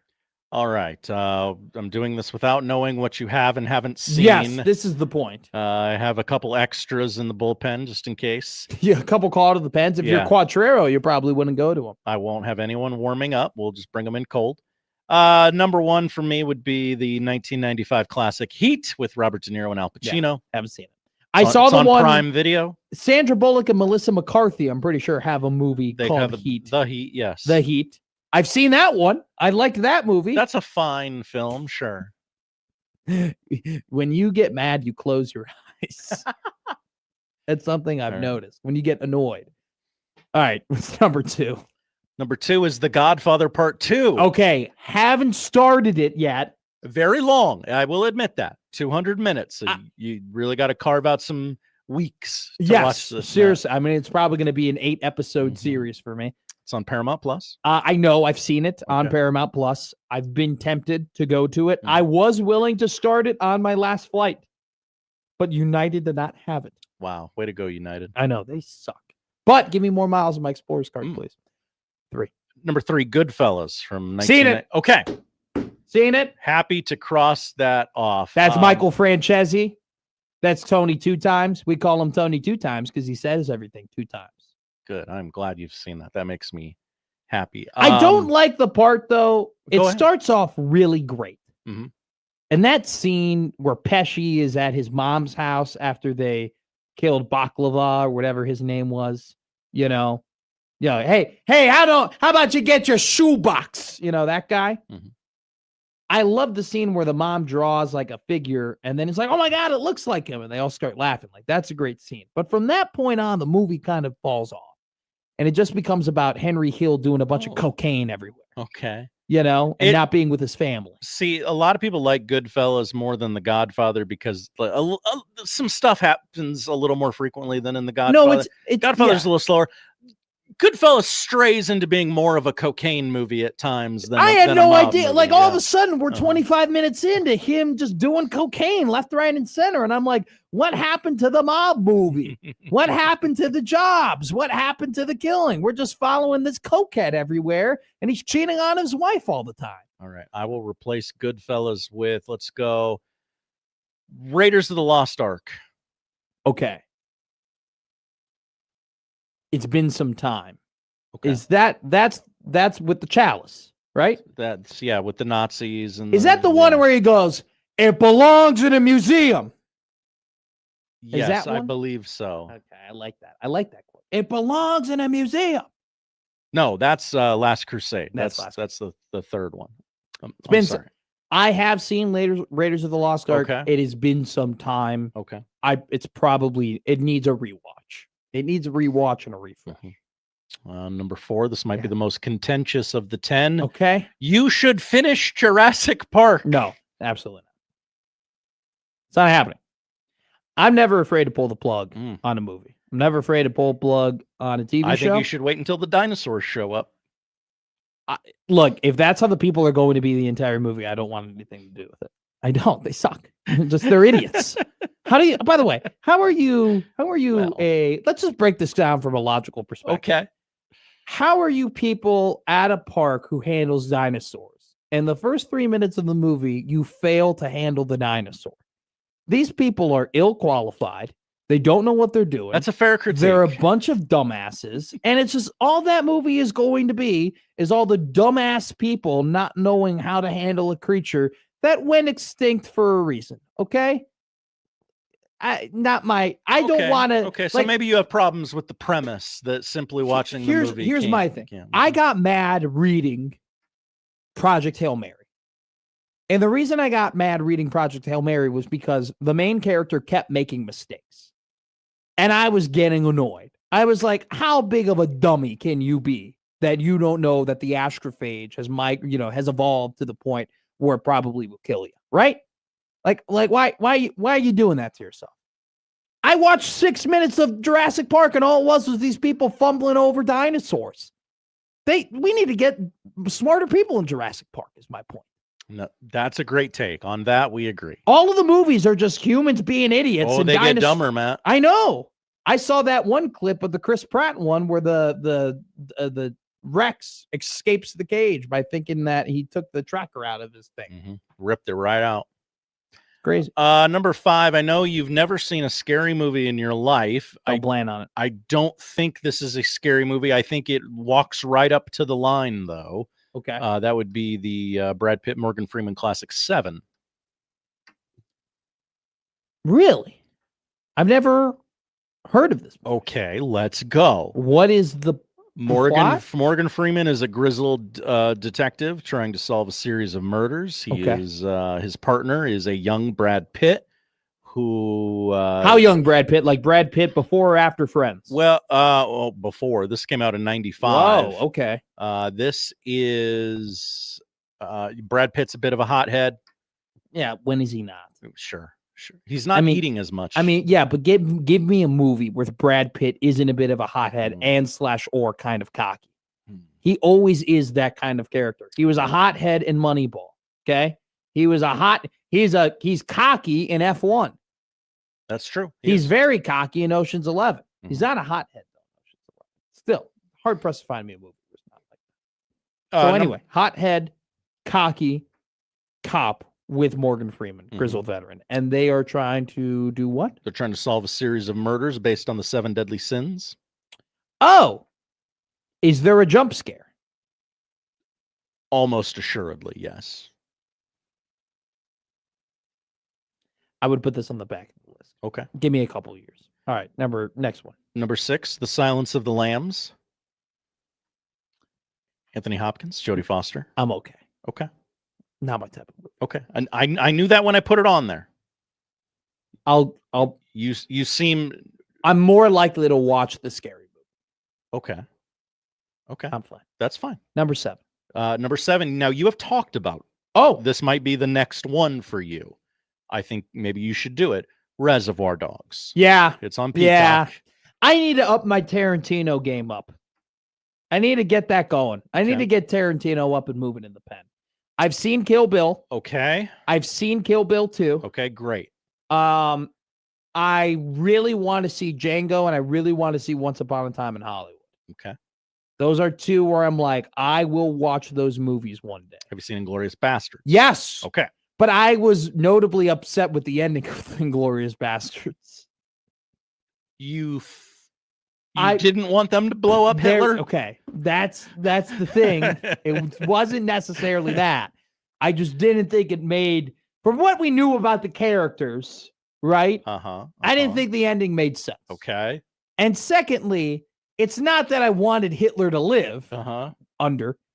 It's just that I more so wanted the movie to be historically accurate. Okay, then maybe you would not like the ending of Once Upon a Time in Hollywood. Just why? Because Bruce Lee dies? No spoilers. I'm not going to spoil it for you. Well, I mean, because it's a fantastic movie. I know more but it does about change history. I do know more about the World War II than I do about what happened in Hollywood in 1980, or 70, or whatever. You don't know what? Do you know about Charles Manson? He's a serial killer. Yes. Yeah. I don't really know how he serial killed. Okay. I don't know what his serial obsession was. I Okay. just know he killed a lot of people. I'm not by the way, not really a serial killer guy. I don't get into that stuff. And that's completely not what the movie's about. Okay, I just want to make it's sure. just a character like I'm not on the fan. periphery Yeah, of the movie. yeah. That type of stuff freaks me out. The whole there's like no, like the well, Zodiac there is killing. Killer and the Dahmer, you know, the Dahmer series and everything. Like, never had an interest in watching that stuff. Pulp Fiction. Have you seen Pulp Fiction? No. Okay, let's add Pulp Fiction to the list. Great. People are going to be upset about that. That's okay. That's okay. Let them be upset. Well, that was the point of this. I'll swap. Let's take out Silence of the Lambs. You didn't want that. I'll put in Pulp Fiction. Perfect. Number 8. Die Hard. Yes, many times. You have seen it many times. Okay, great. Not a Christmas movie. Wolf of Wall Street. Have you seen that? Yes. Okay. Of course, it's my generation. Great. You know, I had kind of figured you had, but if you hadn't, I wanted to have it. That's in one. there. It's like you go on a vacation with a bunch of dudes, and you're like, "What movie do you want to watch?" And if it's not Talladega Nights, you put on, you know, Wolf of Wall Could Street. I interest you in Memento? Continue. Memento is a movie by Christopher Nolan, of which I'm sure you're familiar. One of his earlier films. Yes, I know Chris Nolan. From 2000. Yes. He directed Batman, amongst others. Man wakes up with basically amnesia and ends up having to tattoo things onto his body to remember how he got to where he is, and the movie kind of plays out backwards. So he wakes up and he's got all the tattoos on. Mm-hmm. Oh, so then he's got to figure out how he got the tattoos and what the tattoos mean. Yep. You know what? That's how you tell a story. Typically, you tell a story by starting at the end and then going back to the beginning. Mm-hmm. And then periodically going back to the end, introducing some characters while returning to the beginning. It's more of not a linear story, but more of a chronological story. Do you know where that quote came from? Oh, that was a quote. That was doing. a quote. No, I don't. The Other Guys, a very famous film with Mark Wahlberg. Great and Will movie. Ferrell. Gators bees better be wearing jimmies. Number 9, I'm gonna go Terminator 2. That would be great if I remember Terminator 1. You don't have to remember Terminator 1. Really? It doesn't. It Just know this. In the first movie, Arnold Schwarzenegger, aka the Terminator, was the bad guy. No, I'm aware of that. And then click play on Terminator 2. It's literally the only piece of information you How need. do you feel about sequels that have nothing to do with the prequel? I would like them to stand on their own to some extent. Really? Yes. How do you feel about The Last Jedi?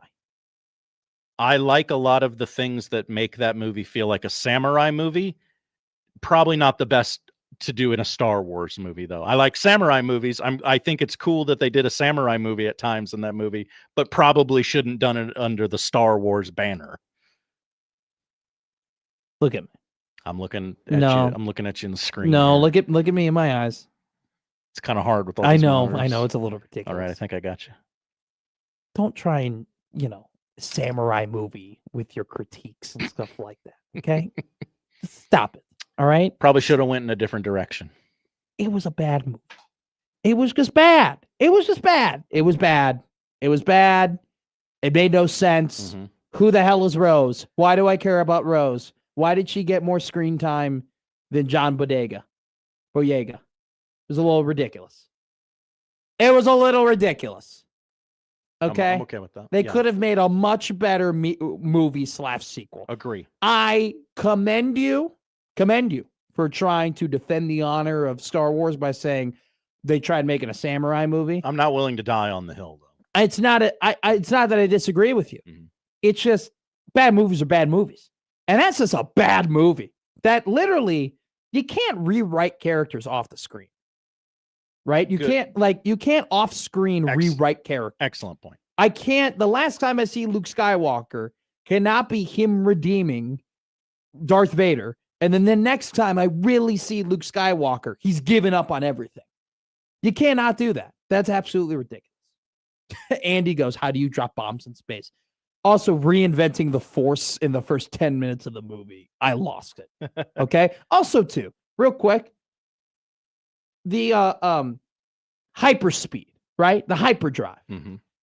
Hyperspeed is not going really fast. Hyperspeed is creating a wormhole in space and time, and you enter the wormhole at one point, and you exit the wormhole at another point.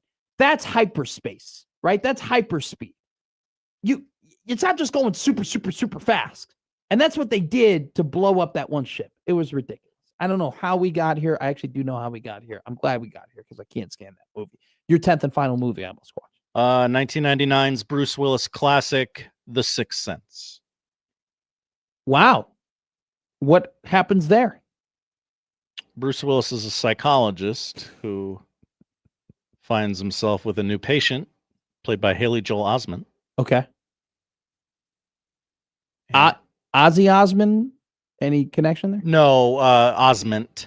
Oh, is how it would be spelled. Okay, good to know. Which one out of the 10 movies you gave me is your favorite? My favorite of those 10, probably Heat. Okay. Here's another one. No Denzel?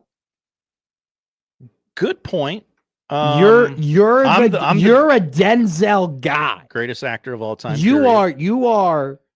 You've seen every single Denzel Washington movie. One. And you're telling me I gave you 10 movies? And you didn't give me Training Day? Did you think I've seen Training Day? I would guess yes. Am I disappointing you when I tell you I haven't seen Training Day? Okay. No, I appreciate at this point it is what it is. We're working with what we're working. Yeah. Okay. I'm prepared for the no at this point. It's not shocking.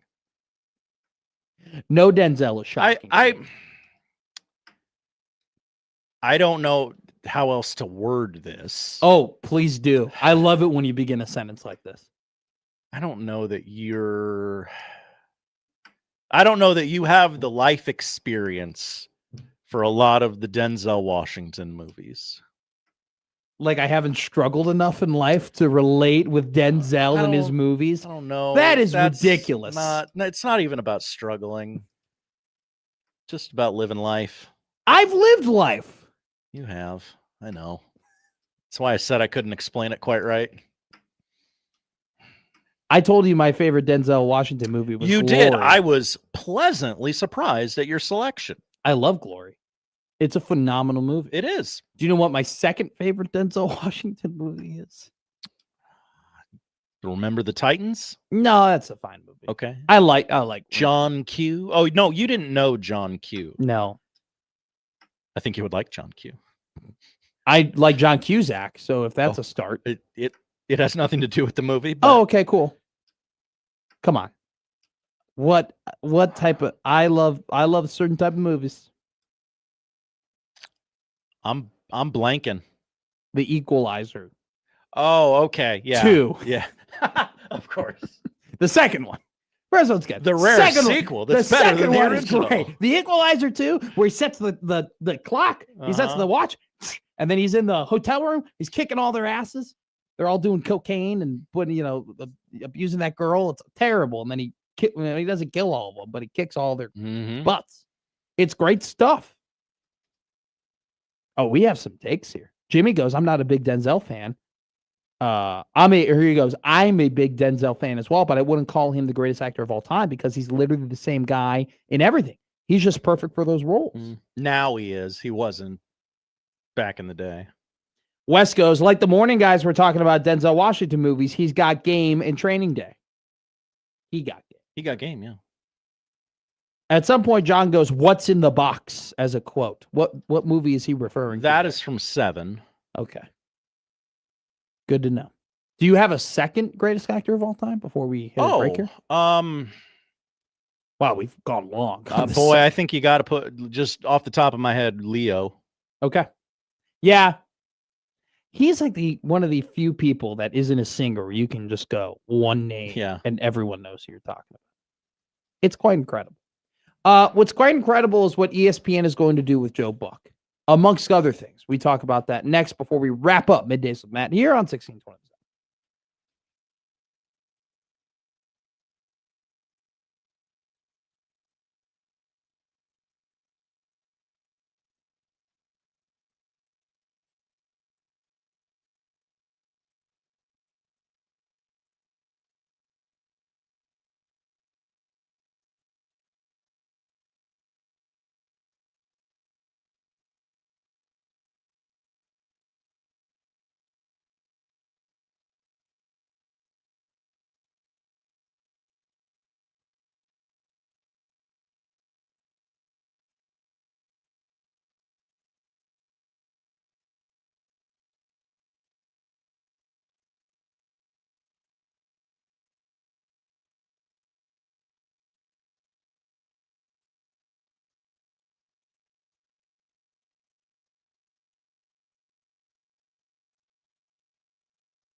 Now, back to Middays with Matt on 1620 The Zone. Nothing worse than watching tape on an NFL draft prospect knowing you're not going to be able to get him. But you want him. I want Dylan Tiedemann. I'd love him.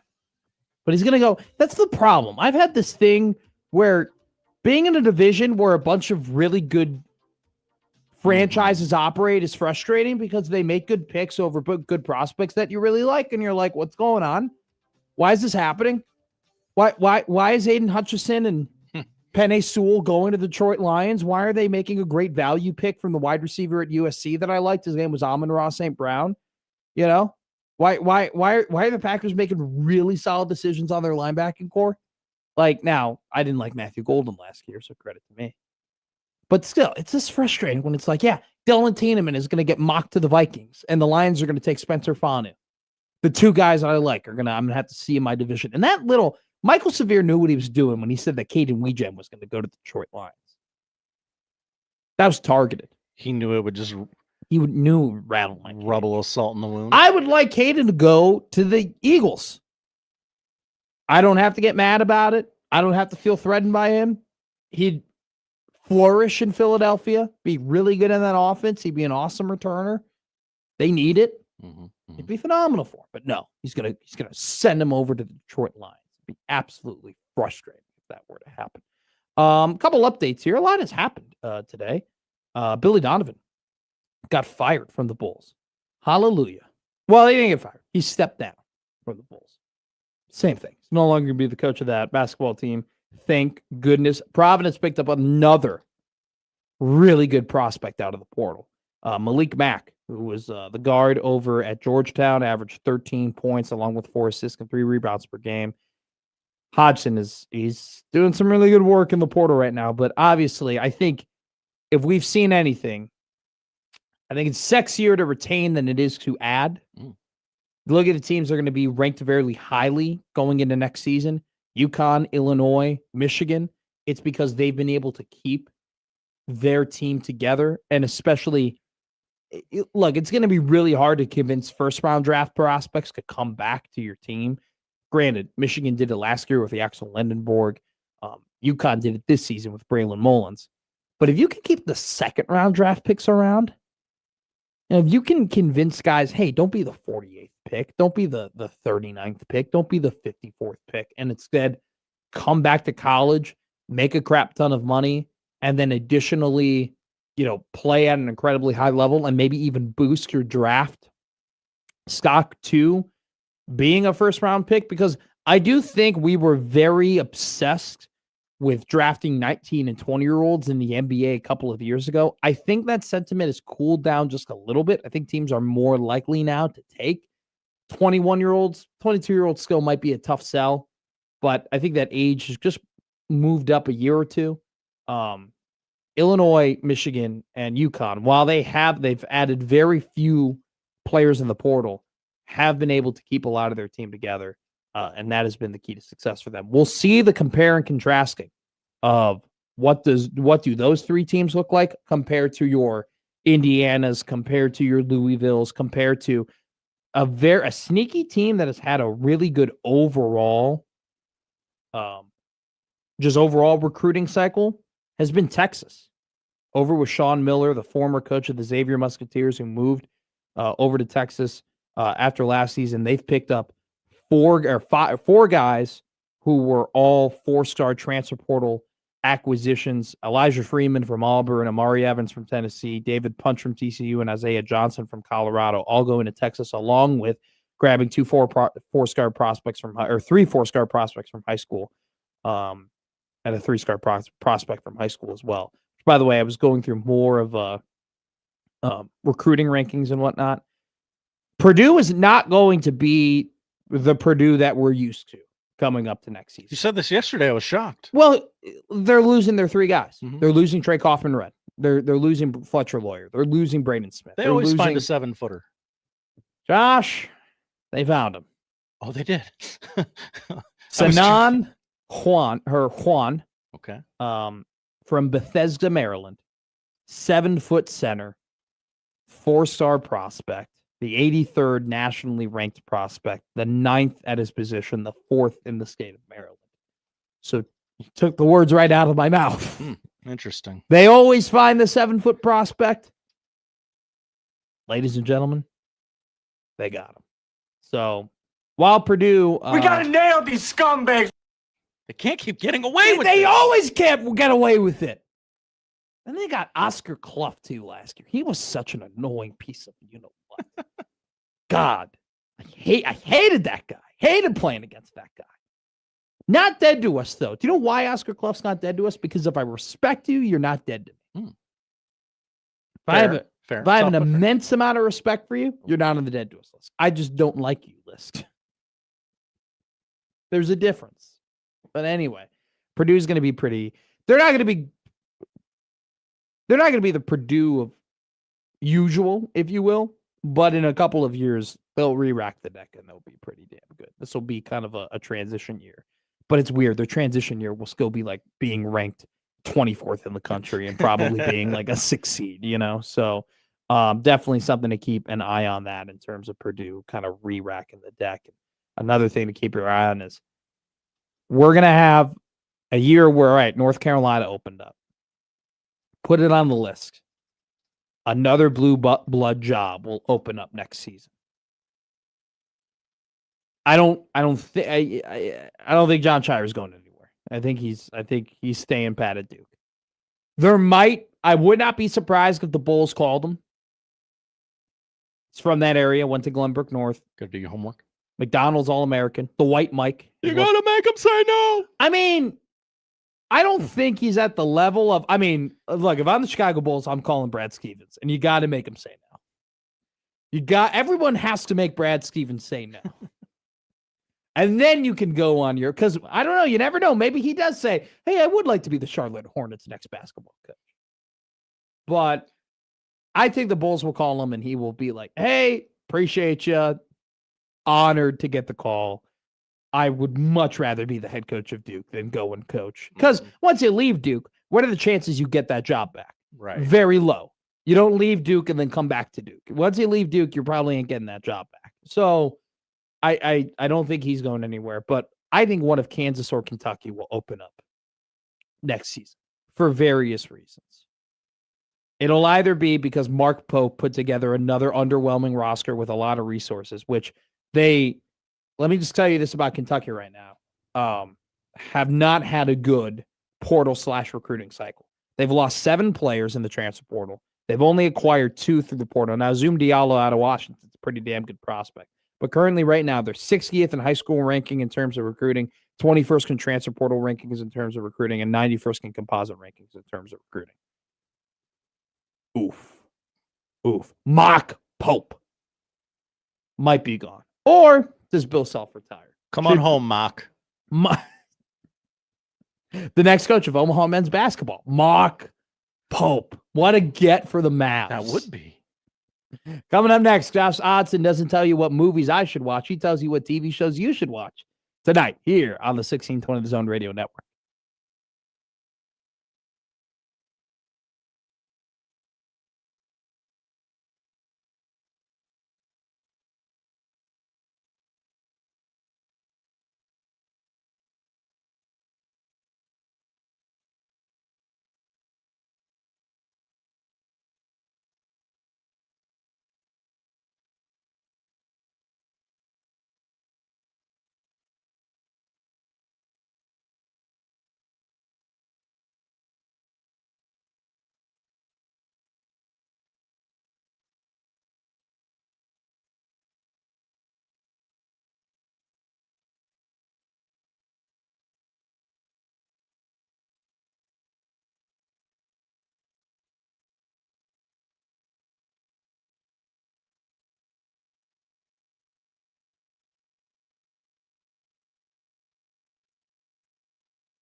playoffs, baby. By the way, real quick complaint. The Lakers played on Saturday. That's right. Why do I have to wait for them to play on Tuesday? It makes no sense. I don't like the 2 days in between. They're not traveling. They're not going to LA. They're still, We looked this up. They're not going to Houston. We looked this up last week. I believe if this goes the full 7, it's a 17-day series. It's just, I understand dude, guys, 1 day, 2 days, 1 day, 2 days, 1 day. That's how it works. Yeah. Right. And then what you do is you stagger. So when you have the 2 day travel period, you have somebody who's coming back from a 1 day. This is easy math. Why do I got to wait 3 days so the Lakers could play? Great take. Wish I had a better answer for you. Thank you. I should be. If I were the commissioner of the NBA, I would do a better job than Adam Silver. I mean that. Go, Josh. Sixers Celtics 6 o'clock tonight on Peacock. Celtics lead that series 1-0. Spurs have a 1-0 lead. Their gimmicky court returns. Shut up, Bill Simmons. Against the Blazers at 7 o'clock on NBC. And at 9:30 on NBC, Rockets, Lakers. Lakers lead that series 1-0. It might end before Happer and Schaefer starts tomorrow. Might. It was crazy how both the NHL and the NBA went so late last night. Yeah. NHL playoffs, Canadiens, Lightning, 6 o'clock on the Deuce. Montreal leads that surprisingly 1-0. Bruins Sabres, 6:30 on ESPN. Buffalo leads 1-0. Mammoth Knights, 8:30 at ESPN2. Knights lead that one 1-0. And then Avalanche host the LA Kings at 9 o'clock on ESPN with a 1-0 lead. Baseball, Yanks and Sox hooking up at 5:45 on TBS.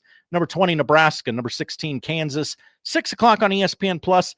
And on Nebraska Public Media at 6 o'clock tonight, it is number 1, Nebraska, taking on the Omaha Mavericks in softball right here in the Big O. Should be a fun night at Cotton Clausen Field. All right, folks, let's talk right now. I'm going to kill your bookmaker. I'm going to rip his throat out. I will blow this man out. I will step on his throat until the man chokes. Let me tell you how. Dog. Winners. Dog. Winners. Dog. Winners. Dog. Winners. Dog. Winners. I'm on a roll. Dude, you got to love dogs, right? All right. Parlay. Whoa. Feels spicy. Paul George. PG-13. Better be PG under 17.5 tonight. Okay. Feels like a safe bet. Peyton Pritchard. Double P. Pushing P. Or pushing over 13.5 points. Okay. VJ Edgecombe. Should come a second, in my opinion, and Rookie of the Year. Which, by the way, Victor Wembanyama, unanimous Defensive Player of the Year, superstar in the making. First ever. Should win the MVP, in my opinion. VJ Edgecombe over 14.5 points. That's our parlay. Paul George under 17.5. Peyton Pritchard over 13.5.